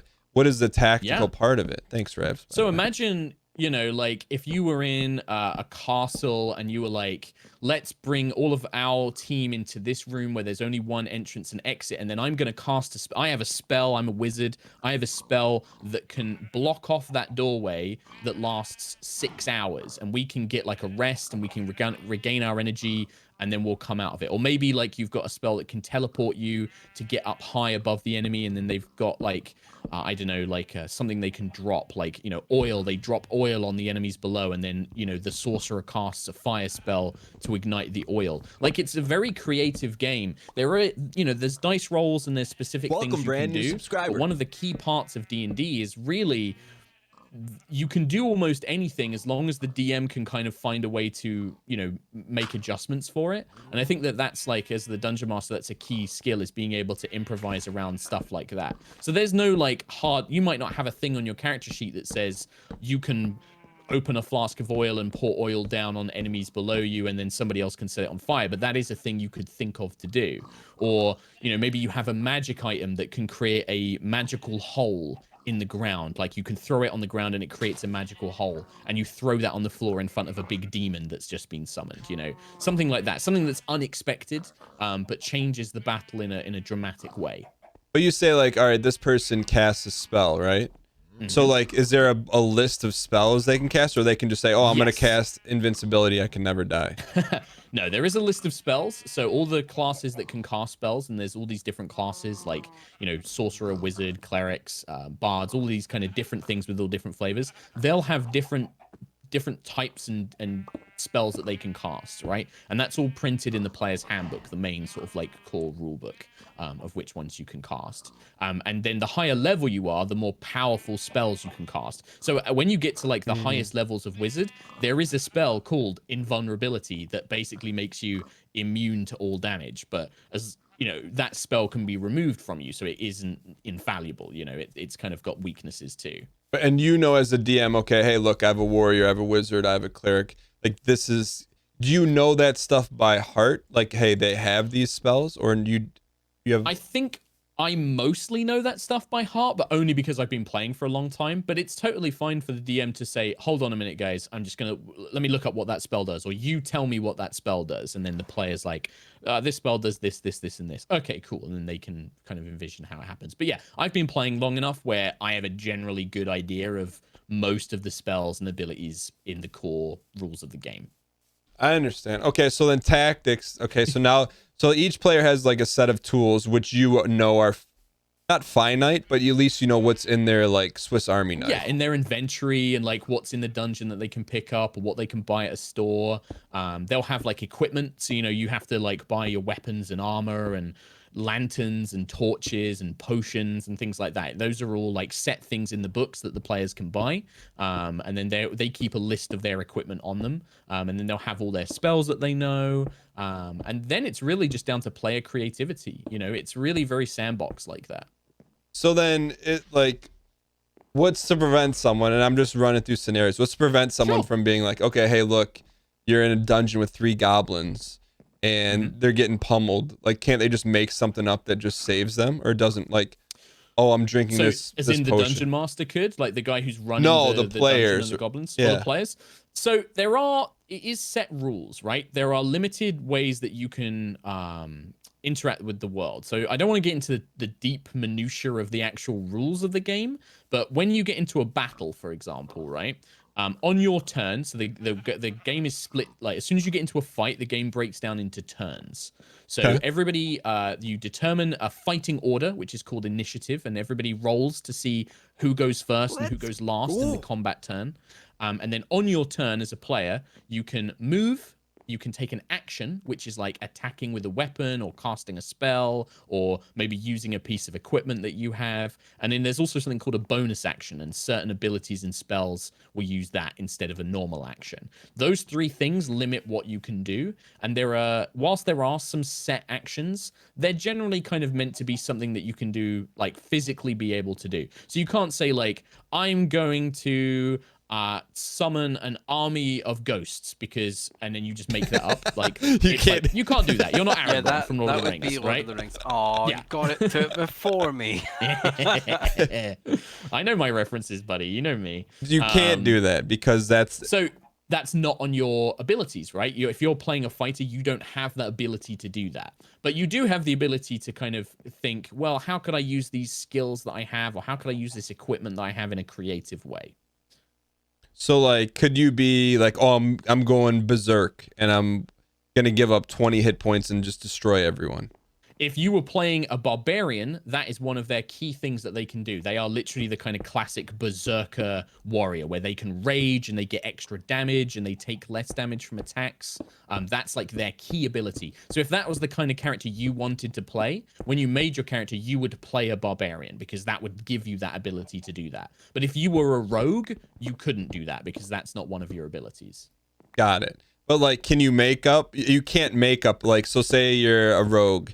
Can you make up like Omega backstab and then kill everyone? You can't do that. You can't make up those abilities on the fly. No, you have to stick to what you have. But they get like a backstab. Generally, most of the classes will have like a, whatever kind of fantasy trope you can think of, they'll have that as a kind of key ability. But you can't just make up those abilities. There are set ones in the book. Now, you could kind of say like to your DM, if you were kind of getting into the combat, you could say like, I want to try and grab this guy from behind and put a knife to his throat and threaten him. And if he doesn't shut up, I'm going to slit his throat. And then the DM gets to decide, okay, you know, maybe you make some rolls to see if you can grab the guy, to see if the guy can break free. Maybe he's got, you know, some special ability to get free. But then it comes down to the DM on whether he wants to, or he or she wants to brand new allow that to kind of be an instant way to get rid of an enemy. You know, if they're a super powerful enemy, they might not want to have them just taken out that quickly. It's kind of like there's a freeform element to it, but it's grounded in rules, so it's fair. Do you know what I mean? Like, it kind of keeps it so that the game is interesting and will tell an interesting story, rather than just being one player can just instant kill everybody. So say for example, I'm like, hey, I want to grab this guy and hold a knife to his neck, and you're like, oh, just roll dice for it. Like, but how do you know what dice to roll? So that comes down to, in D&D specifically, in different game systems, like there are different types of games out there. D&D is just one of the kind of tabletop role-playing games. But in D&D, pretty much most of those kind of rolls are done by a 20-sided die, D20. And you roll that, and then you'll normally add a bonus from your character sheet. So when you make your character, you'll pick certain stats and abilities and bonuses to reflect the kind of character you are. So, you know, let's say you wanted to make a warrior and you wanted to be the berserker, like you mentioned earlier. Like, you're like, I want to be like a berserker warrior who can fly into a rage and is really strong. When you make your character, you assign stats to your strength, dexterity, constitution, intelligence, wisdom, and charisma. And those 6 things represent what your character is good at and what they're not good at. So if you wanted to be a really strong character, you'd have a high number in your strength, and maybe you have a low number in your intelligence because, you know, he's not the smartest, you know, berserker warrior in the world. And when you come to roll, you would add or take away a bonus or a penalty depending on what that score is. So those stats affect what your character is good at in the world of the game. Okay. But for you, like, I get that. So then how do you figure out, okay, I want to grab this guy. You look at all my stats, but then how do you as the DM say, hey, you have to roll this to grab him? Like, how do you know? I think that comes down to, you know, sometimes that's like in the core rules of the game. Like there is a thing called a grapple action in the rules, but also as the DM, there's also a lot about, you can just kind of feel that stuff out. Like, and sometimes you won't know. Sometimes, you know, there won't be a rule or there won't be a, you know, a guide on how to do it. So you'll have to make a best guess, and it will be like, okay, well, that's probably, you know, you're using your strength, so we'll make it a strength chest for you. And this guy's going to try and wriggle his way free, you know, rather than try and overpower you, he's going to try and slip free. So I'm going to use his dexterity instead. And maybe you just make that up or whatever it happens to be, you know? But that probably, but it is very much like a little bit of the DM has to kind of brand new figure that out and kind of make a decision on that themselves. But you give that, so then you give them a parameter. Hey, yeah, if you do this and this, then you grab the guy. Exactly. Like if you roll higher than me, I'm gonna roll this. You're gonna roll that. If you beat me, you grab the guy. If I roll higher than you, then this guy manages to like wriggle free and get away, and maybe we'll start calling out for help and stuff. And that's where the tension of the game comes down. Got it. And so if you wanted to, like you said, if it was like a crazy boss, you're not gonna make it roll a 3 and you win. I don't tend to do that. So there are some DMs out there who might. But you know, if sometimes, you know, the big boss like will roll badly, and that's, you know, the players will get a, you know, have a big cheer because they're like, oh yeah, he missed us. We get a chance to try and fight back and stuff like that, you know. Generally I try and stick to the rolls. I don't keep my rolls that secret. I'll roll them, you know, quite happily in front of the players. Some DMs prefer to keep it secret, and they might adjust the dice to make it more dramatic. You know, it depends on their style of how they want to run the game. So when you're playing, like, does anyone, if someone gets like super lucky or super like unlucky, like, do you inside, are you laughing? Like, are you like yeah, like what's the hardest thing to like mechanically like to do? Roll 20s in a row? Do people do that? Oh yeah, I mean, like as a DM, we had a game once where I rolled 3 natural 20s, which is the best number you can possibly roll in combat. It's like a critical hit. Yeah, you know, like it's the highest you can do. Guaranteed success. You did it as a DM? Success. I did it as a DM 3 times in a row, and literally I killed a player character because of it. I was just like, rolled it, natural 20, rolled it again, natural 20, right, double damage. Third one, here we go again, and then a player was like on the floor dying. And that's just how the dice goes sometimes. I've had a player roll 3 natural 1s, which is the very worst thing you can roll in a row. And it happens. That's why we use the dice, right? Because they're unpredictable. We don't know how they're going to go. And it takes the story in an interesting way, which is why I don't like to mess with them too much. Like if somebody rolls a 1, if the boss rolls a 1, maybe it's funny, maybe it's like, you know, it shows how cool the players are. It takes the story in an interesting, cool place. Has this got you like intrigued, Dan? I'm at the move to try it. No, I'm still just parsing it because. Yeah, of course. But just because, like, I don't. The thing that I'm trying to wrap my head around is that like. It sounds like there is an end game, but also not. So there is in the core books, each class, like barbarian, rogue, fighter, wizard, can go up to level 20. Yeah. So that's like the max level in the books. Now, in theory, the game doesn't have to stop there. You could keep playing as that 20th level character in that world as long as you and your group are having fun. But what I've found as a DM over years is most of the storylines that you build as a team will have a natural ending point. And that's the point where, like, you get to that, everybody's resolved it, the big boss, the big bad guy of the world is defeated, the world's saved, or whatever's going to happen, or, you know, you've stolen the priceless relic that you were going to steal, or whatever it happens to be. You finish that and you're like, man, that was great. I want to play something new now. And then a new campaign starts and you make a new character and you start a new story and a new world. And that's generally how I found it tends to go. Some people do play the same game for like 10 years and they just play the same characters. It depends. And then for you as a DM, like, do you hint and be like, hey, let's wrap it up, or you just let the players decide? I think that it's like a little mix of both, right? I normally will have an ending in place, and I think that, you know, I would kind of build up to this big climactic thing, and I think by that point the players would be invested enough and know, okay, when we finish this, the campaign's over. Like, this is it. This is the Avengers Endgame big final battle kind of thing, you know? This is going to be the big moment. But then sometimes, like, you do take a note from the players, and you kind of, if they want to keep going, you keep going. If they are done, they're done, you know, and that's fine. The biggest thing for me as a DM, I think the biggest thing to keep in mind if you want to be a dungeon master is it's about making sure everybody's having fun, including you. Like, you know, if you're doing that, then you're doing a good game, basically. So then what have you found to be, I mean, if you've doing this for a long time, what has been like a kiss of death to like like a campaign, like me, like, oh man, like we lost them here? Player scheduling. Yeah, player scheduling is that's a tough one. Trying to get people to play the same, like, you know, trying to get people into a regular gaming session. And then especially as adults, people get busy, people have kids, people start new jobs, they move away, and then it just becomes impossible to schedule that game, and then that just dies off, right? People just, after a couple of weeks of not being able to play, or a couple of months of not being able to get a game together, it just tends to kind of fall off the radar a little bit. Okay, outside of scheduling, is there anything like mechanically or anything you've seen in a game? There's a couple of things, yeah. There's a very famous magic item in Dungeons and Dragons, which has been around forever, called the Deck of Many Things. And it's basically this legendary deck of like magic cards.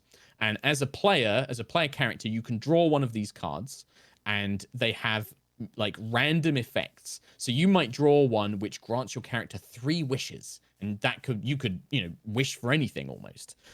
One of them, you draw it, and your character's soul is immediately stolen, imprisoned in an extra dimension, trapped away, can't be found forever, basically. There's one which just kills your character if you draw it. There's one which gives you like 20,000 gold if you draw it. That magic item has killed so many campaigns, because like a player will get the 3 wishes and be like, I wish I was immortal. I wish the bad guy was dead. You know, I wish I could travel back in time and stop this ever happening. You know, things like that. Those are kind of famous D&D stories of ways that campaigns have ended through this magic item. And then, but you have control of if that's even in the game or you don't. So I think the way that it normally happens is, yeah, generally the DM has control of that, but sometimes as a DM, what we like to do is roll randomly to see what magic items and rewards the players will get. So like when you're planning a dungeon, you'll roll randomly on the treasure table. And so you might end up like level 4 characters. And if you rolled, you might be like, oh, I guess I'm putting in this legendary +3 magic holy sword in it and stuff like that, or this deck of many things. And you can kind of, but you can obviously, as a DM, you don't have to include it. But I think a lot of DMs do it because it's pretty funny. It's kind of like this would be pretty amazing to throw in and see what happens. So that would be like a natural. So if you're putting in the treasure items and you roll a natural 20, you're like, here we go. Something like that, yeah. You'd be like, well, I guess I'm putting in this ridiculous thing now. Yeah, there's a bit more to it, but that's generally the gist of it. But that's like, so as someone who likes like Magic the Gathering, like that's the essential. Someone puts a Black Lotus in the game. It's pretty much that's pretty much what it is, right? Kind of like that, yeah, for sure. Has that happened a lot? It has various effects, so it can do lots of different things as well. Those are just like the kind of big ones I remember. But yeah, it's kind of it's kind of got a reputation amongst DMs as being a campaign ender, the deck of many things. Got it. Okay. Yeah, it's just interesting because like you turn on Twitch and you see people playing, you see them really get into it, but then like there's a part where like, okay, what actually is going on and who's in control and is really anyone in control? I think that's like the more of it you watch, the more you pick up on it and you kind of begin to figure out like, oh, okay, he's the dungeon master. She's playing that character. He's making this stuff up, but they get to have a say in like what their character does. And they're making decisions that are surprising him and all of this kind of stuff, you know, like it's very much influenced. Like the DM is creating the world. The way I always see it is the DM is like a mixture of narrator and referee and creates the world and fills it with cool stuff. But the players are the ones who get to decide where they go, what they do, how they react. And that's where the interesting stuff happens. Because as a DM, you never know, like, players will become attached to a certain NPC or a certain place that you just never expected. Like, there might be an NPC that they just, like a non-player character, like a kind of DM-controlled villager or like a bad guy, who they just are like, I love this guy and I want to just...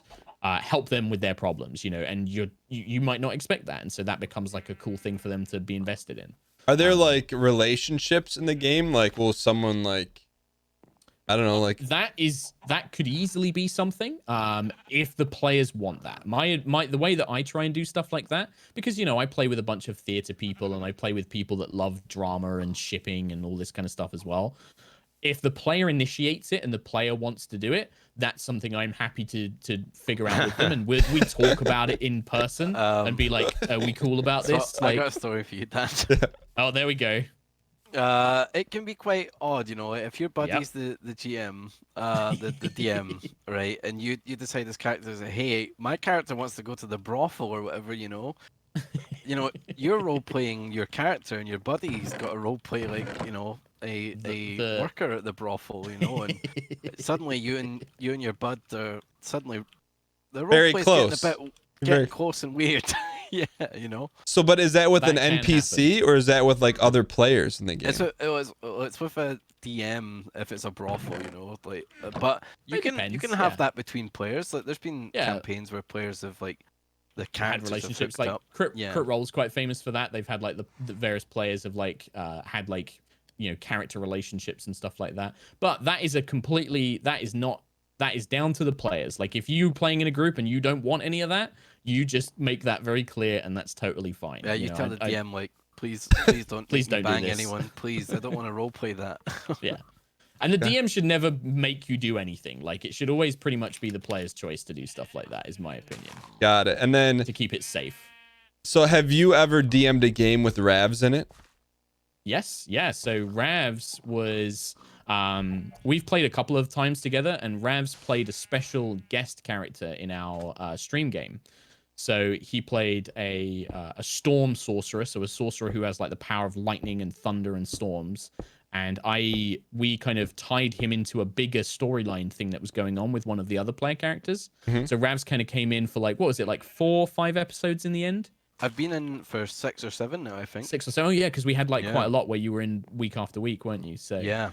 So yeah, like he came in like at a lower level. We did like a little introduction where he was like a guest character, and then they went off and did some other quest, and then they came back. Ravs came back into the story for a little bit, and then they eventually came to this temple, which was this kind of temple in the Valley of Storms, and it was tied into this whole campaign event that was going on. One of the characters, who's a priest of this god, had to go there to reclaim the temple and pass this trial, and that involved like basically freeing this storm dragon. And it was revealed at the end, this is a spoilers, anybody who's listening who hasn't watched High Rollers in my chat, this was the storm dragon, the Ravs' character was actually a manifestation of that dragon to try and get them to help him, basically. So he was like really cool a double agent? Kind of, yeah, but a good one. Like he was kind of like working for them to kind of help them solve the trial and get to the dragon to free them, basically. And did you tell Ravs that ahead of time? Did Ravs know?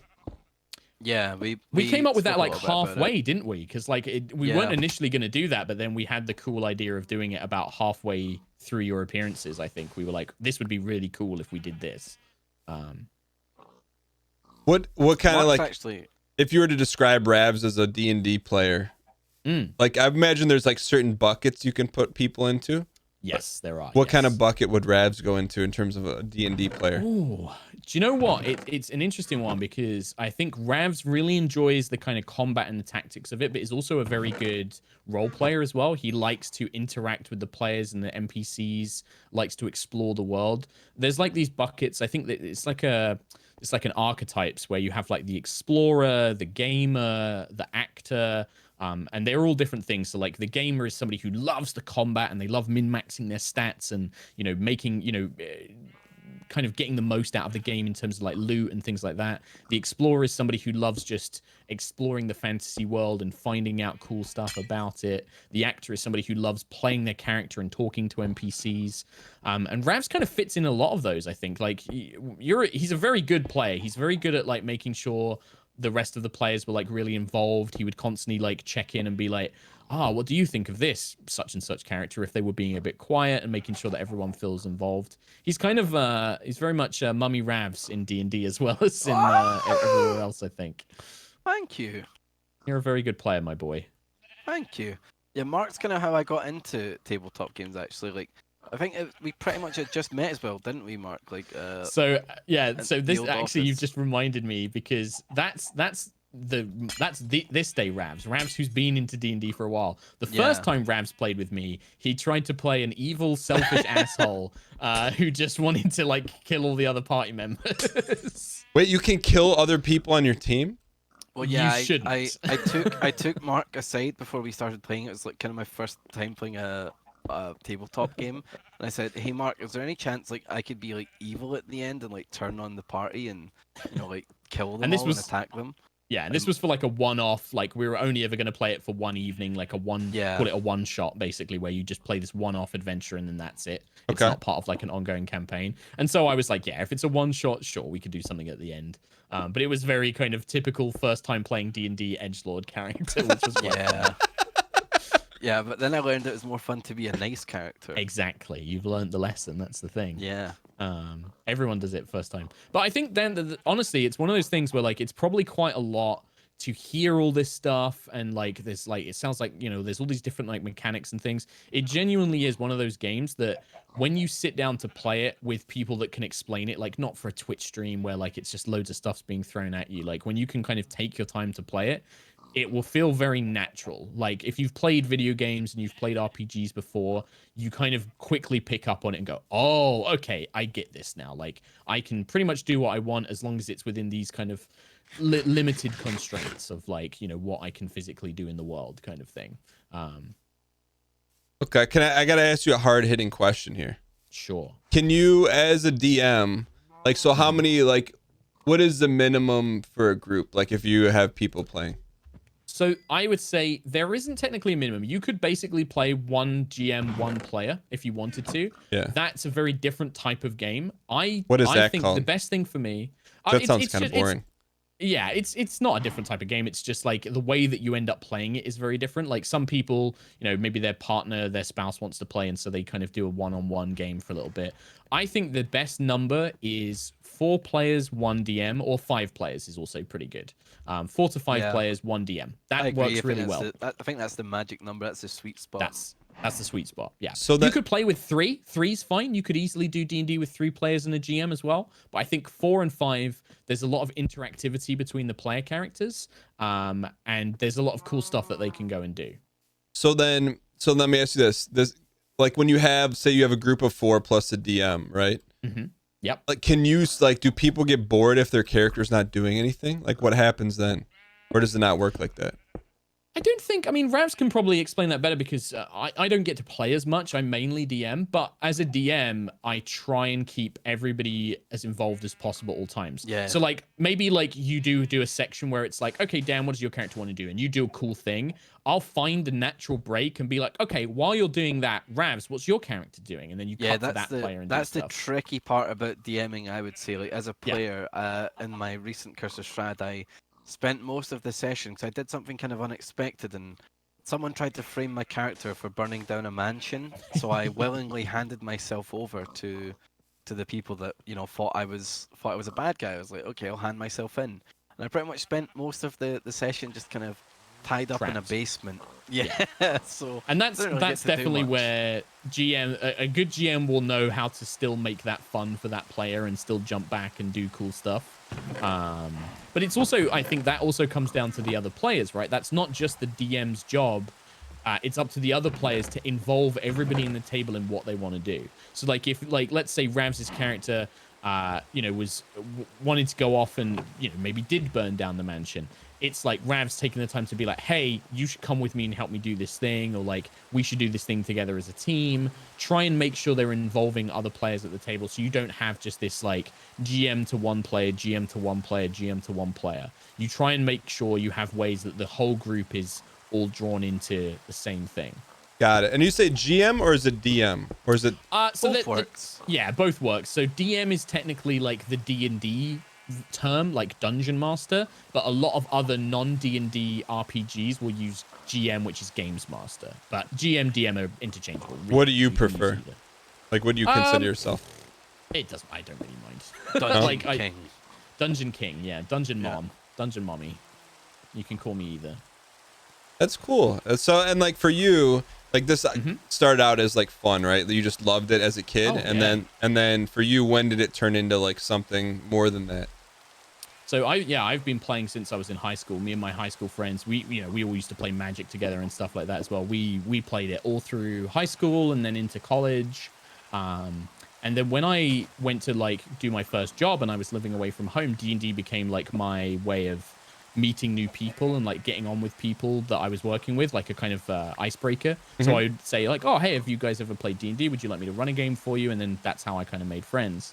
And then I came to work at the Yogscast, which Ravs and I are connected to as a social media manager. And working for those guys, they had a stream slot on a Sunday where they were like, hey, we've got like these stream slots open. Would you like to do something? And I was just like, yeah, like I'd really like to run a game of D&D. I was watching Crit Roll with Matt Mercer and a lot of those guys. He's a friend of mine. He's been telling me about their show for years. And I was like, yeah, I'd really like to do my own version of that. And they were like, sure, okay, well, we'll give it a chance. We'll see how it goes. And we expected maybe we'd stream this D&D game for like a month, 2 months maybe. And it just did better than any of us could have ever expected. It really took off. And then it just basically snowballed into my whole career. So it's, that's basically been my whole career now. And then I do a little bit of side streaming on my own as well. So when was that? When was that like that filler at 5 years ago, I think 5-6 years ago. Wow. Yeah.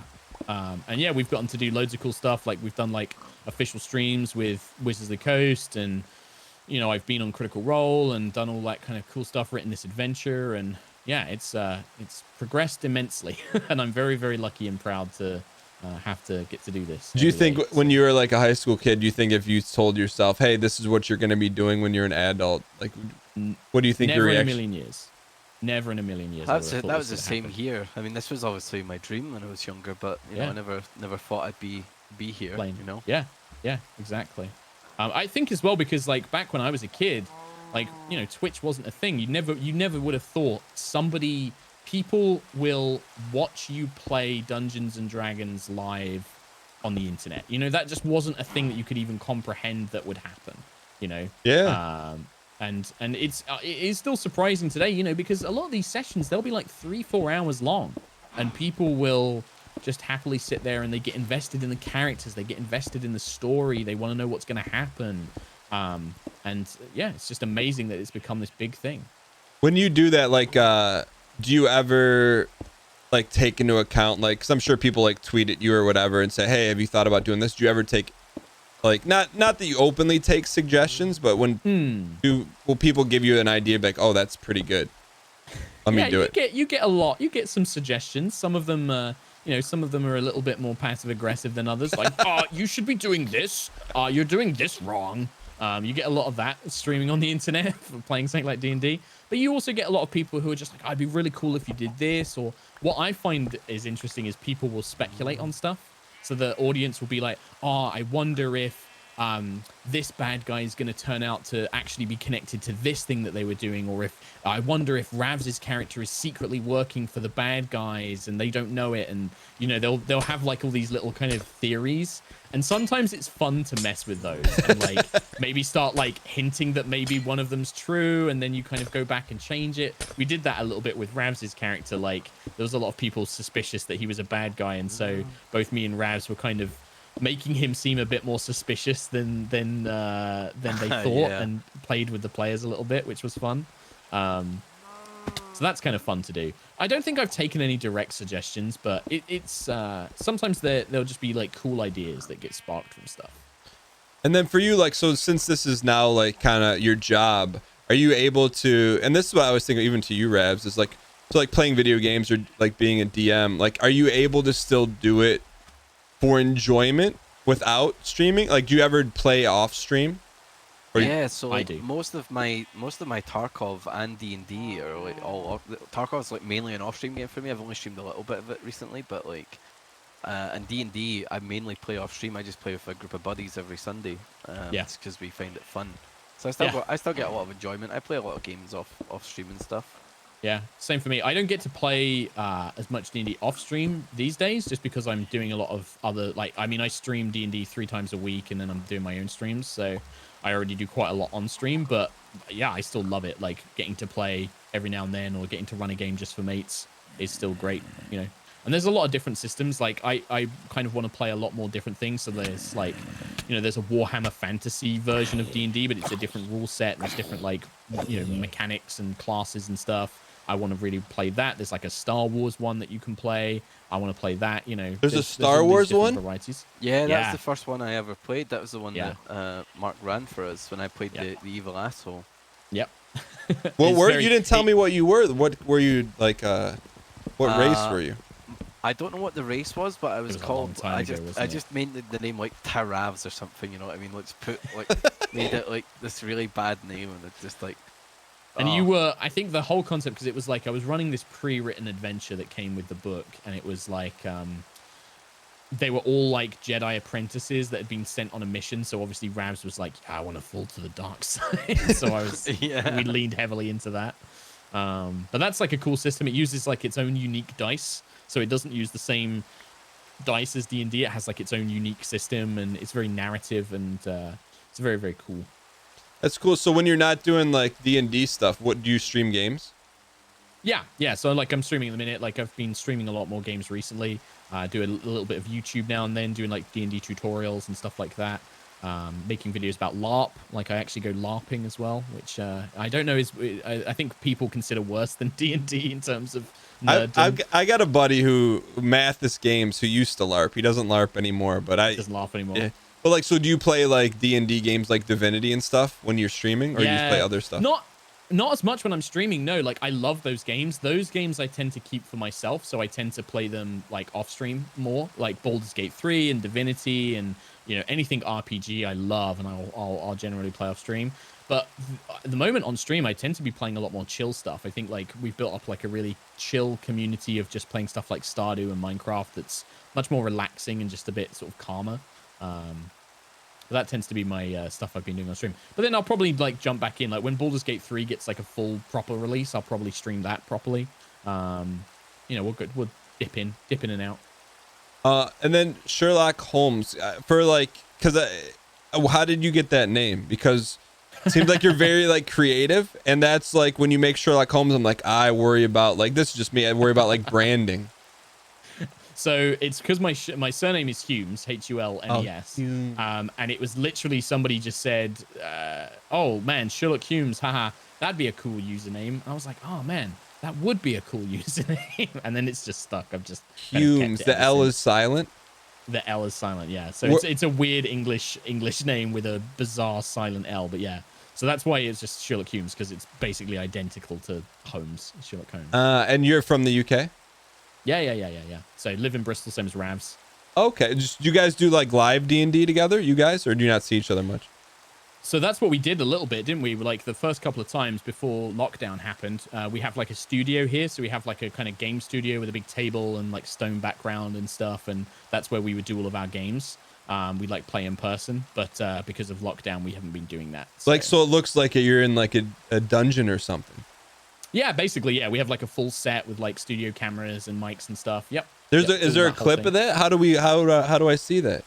If you check out High Rollers DND, so DND, it's on YouTube, podcast, all of that kind of stuff, Twitch, and all the clips and videos are all on there. So we've got like all of our previous campaigns, all of our like mini series we've done. It's all on our YouTube channel. Welcome, brand new subscribers.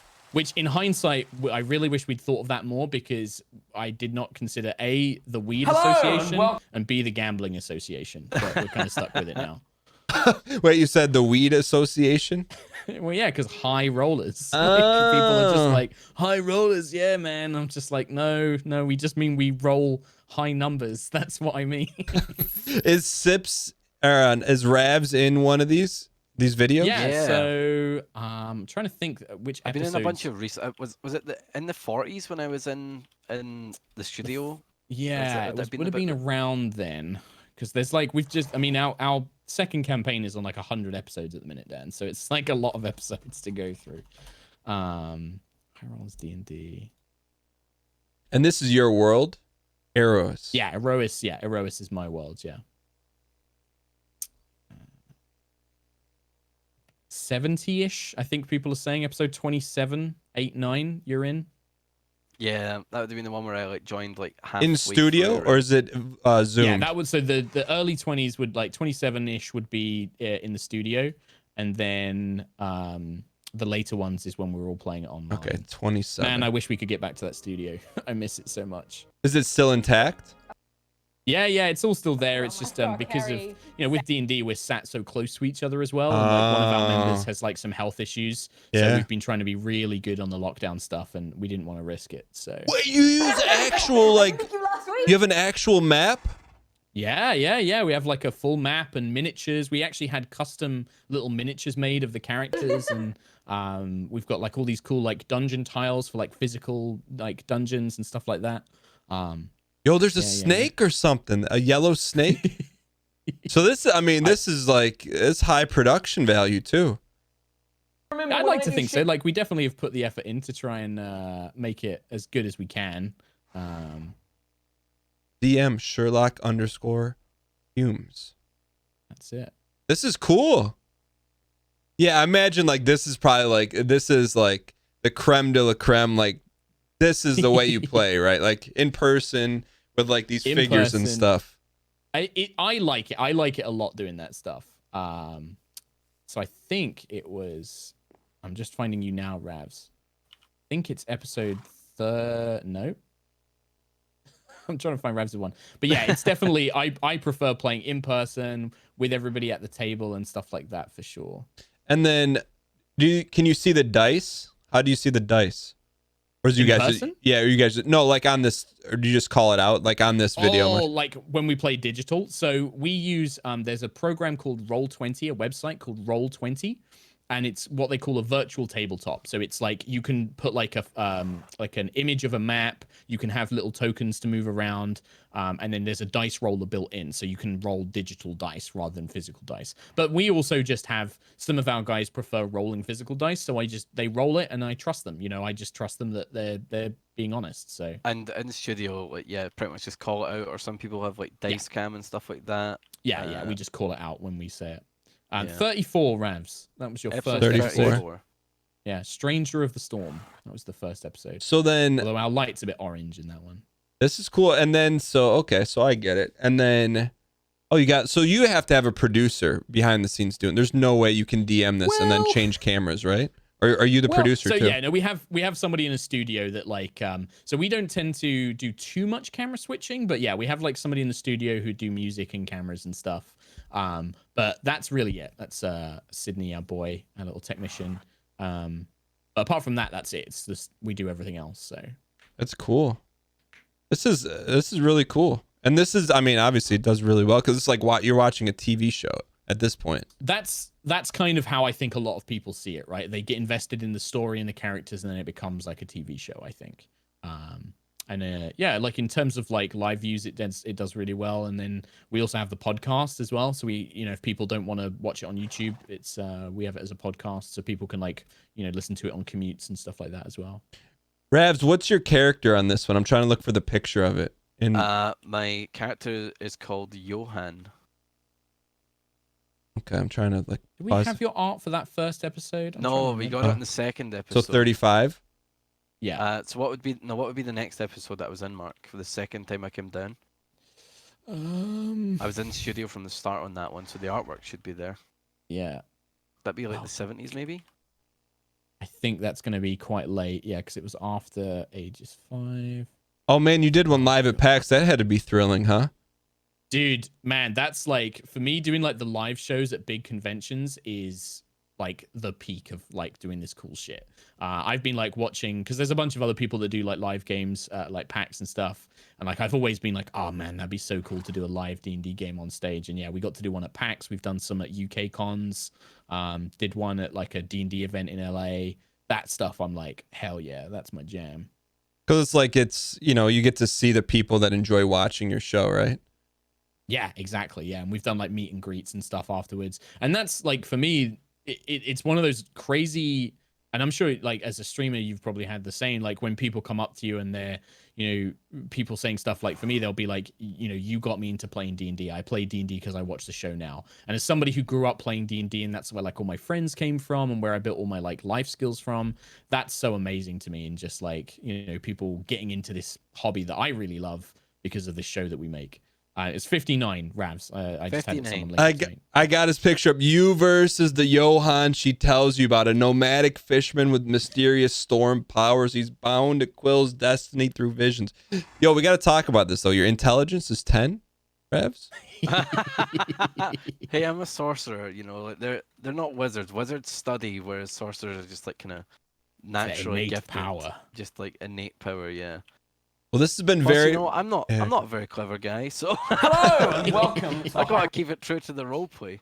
This has I been. can't play a high intelligence character. I love how like I've never had somebody who's like new to D&D that has asked such good questions. Like you've like really drilled into D&D, and I love it. Well, yeah, it's been a learning experience. I've got a lot of people in chat here, Dan, saying like, does Dan have like a podcast? Because if he doesn't, he should like. Interviewing people. No, I just appreciate it. Like anytime I meet someone who's like super passionate, like, okay, there's something special about why they're passionate about it. And I don't know, I just feel like you can learn something from everyone, especially like, well, I think you can learn something from passionate people. And, clearly, this is like, you've turned your like love as a kid into, you love life. I just imagine you enjoy your life. Dream, basically. Yeah, absolutely. Yeah, man, absolutely. So then go ahead. Go on. I would say for someone like, so where do you recommend? So someone who's never really watched any of this stuff, what is like, is there like an easy like bite size? Hey, this is a good episode to watch if you'd like it or not. Ooh, I mean, specifically for high rollers, because there's a lot of different shows out there, and one thing I always try and make clear to people is like different shows have different tone, like vibes with them as well. So like high rollers, we try and make it so it's it feels like the kind of D&D game you would have at home with your mates. It's meant to feel quite homely. We get quite silly. We take the piss out of each other. We're not very professional all the time. Like, it feels quite jokey and jovial, but it has these cool, serious, epic moments in it. So we try and make it feel like a home D&D game, right?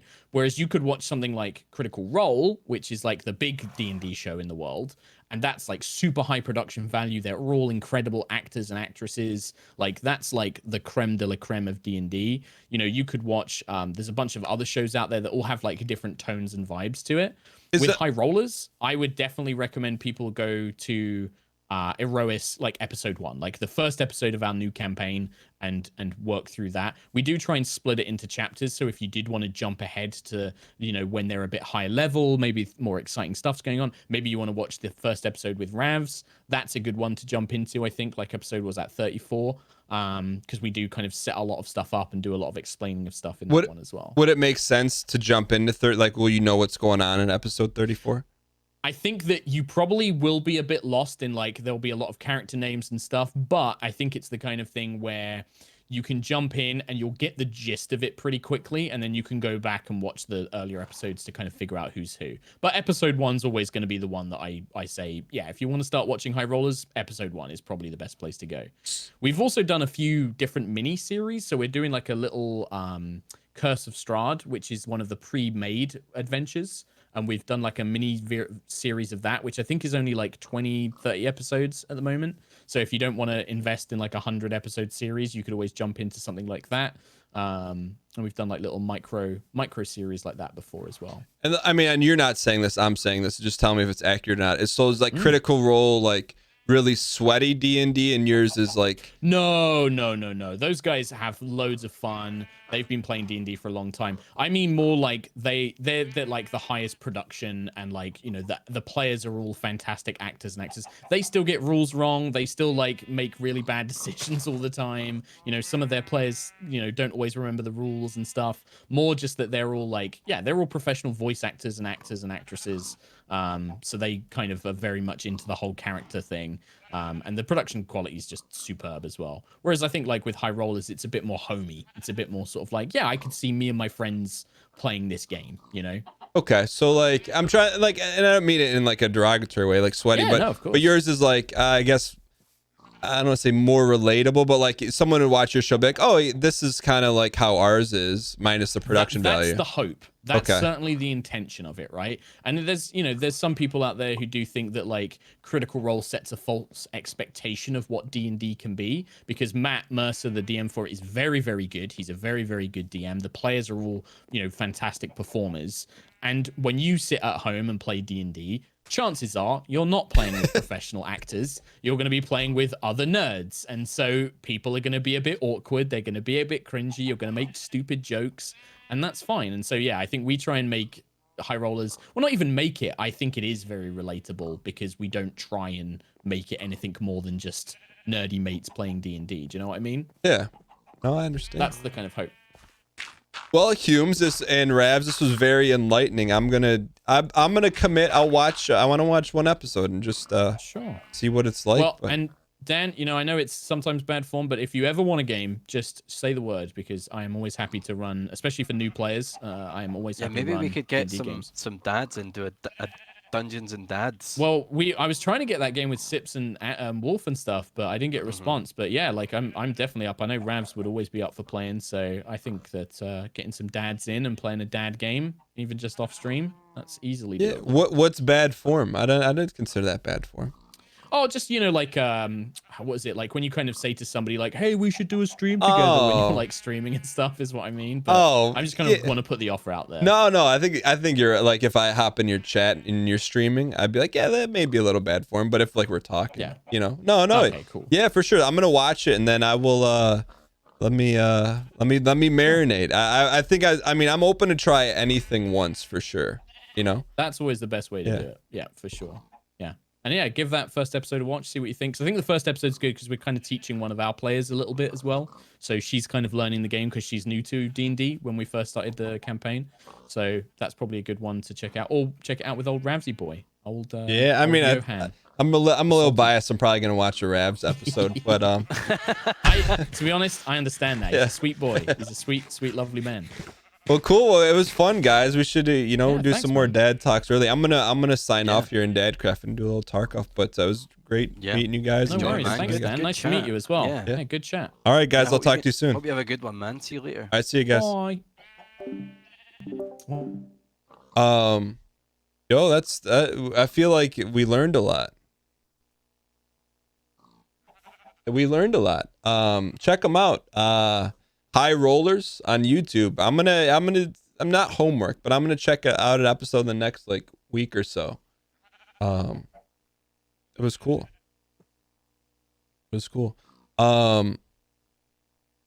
So, but I just want to finish this real quick. Hey Jay, what do you think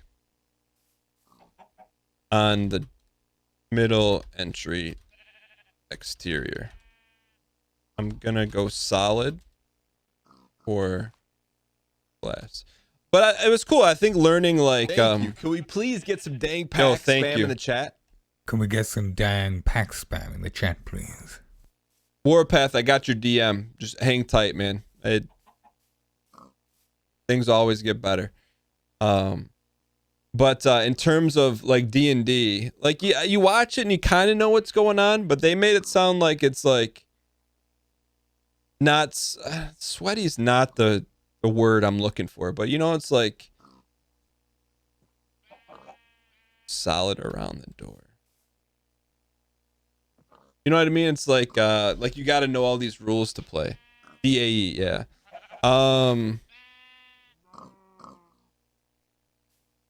Welcome, let me pop in a voice too, Jay. Yo, Jay.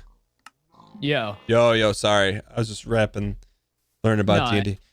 Tarky. I can't explain it. No. So I was like, I had the two verticals and I filled in that middle thing in red.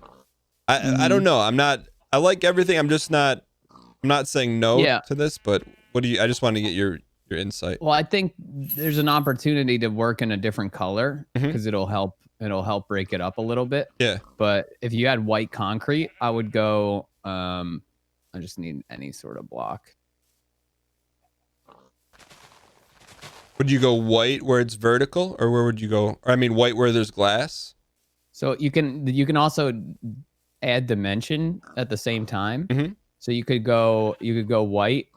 You could do a white thing all the way across here. And then it could tie into this. And I would take out this top piece personally. Oh, I didn't like that.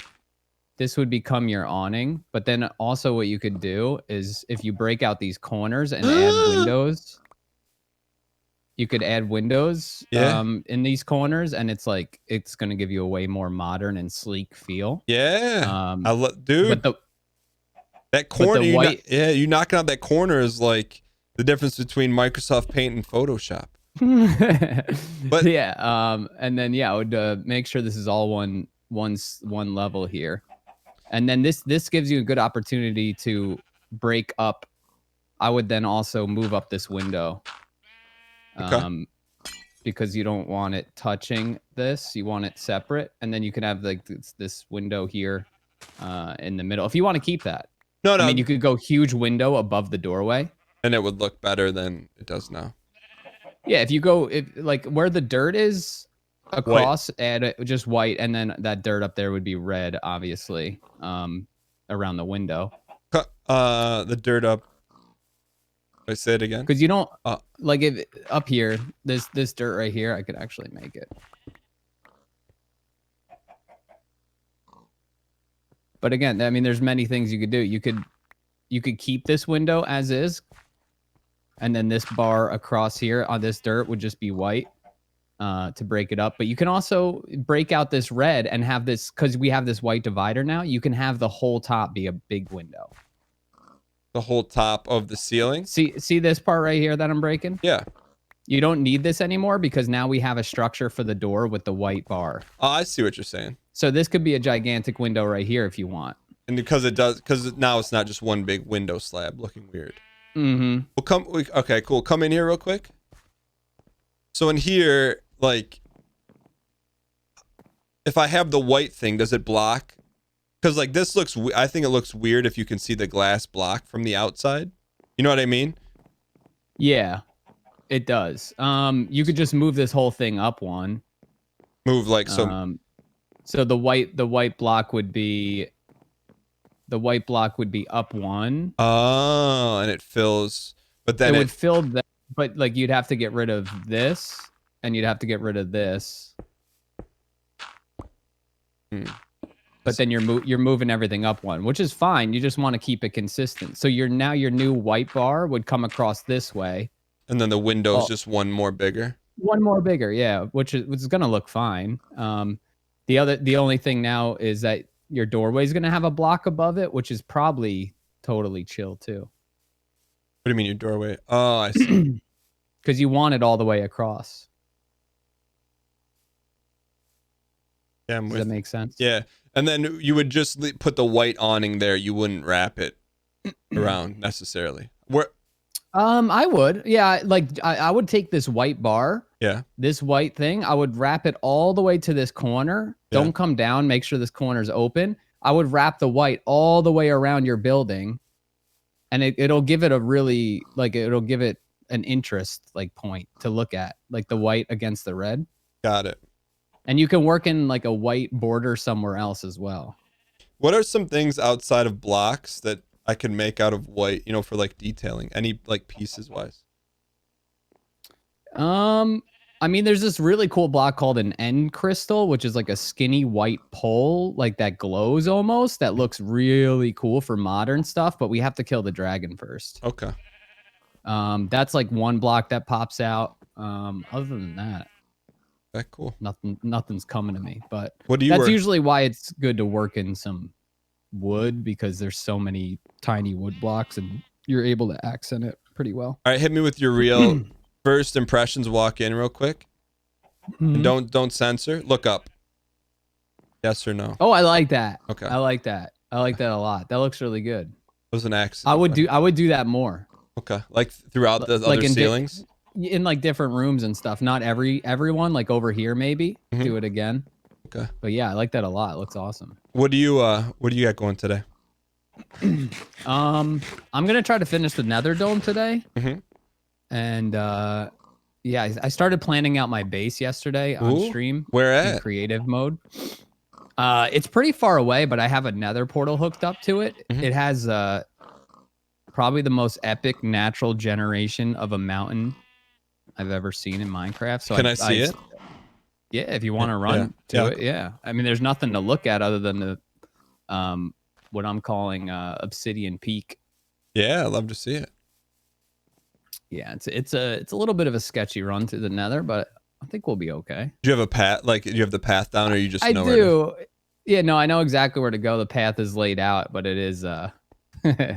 Also, where's Ink? I haven't seen Inky's yet. Oh, let's check out Inky's then real quick. Okay. If you haven't seen it, it's just at the dome. It's in the business district. Oh. Which I'm hoping more people open up stores of some sort, because I think it'll look better. Welcome, once brand new more stores subscriber are around it. And what was your thought behind selling ink? I built a squid farm. Do you want to see that too? Yeah. Well, I thought chat. What has happened here? Yeah, this is the dome that I've been working on for 2 days. Today I might be able to finish it, but it looks great.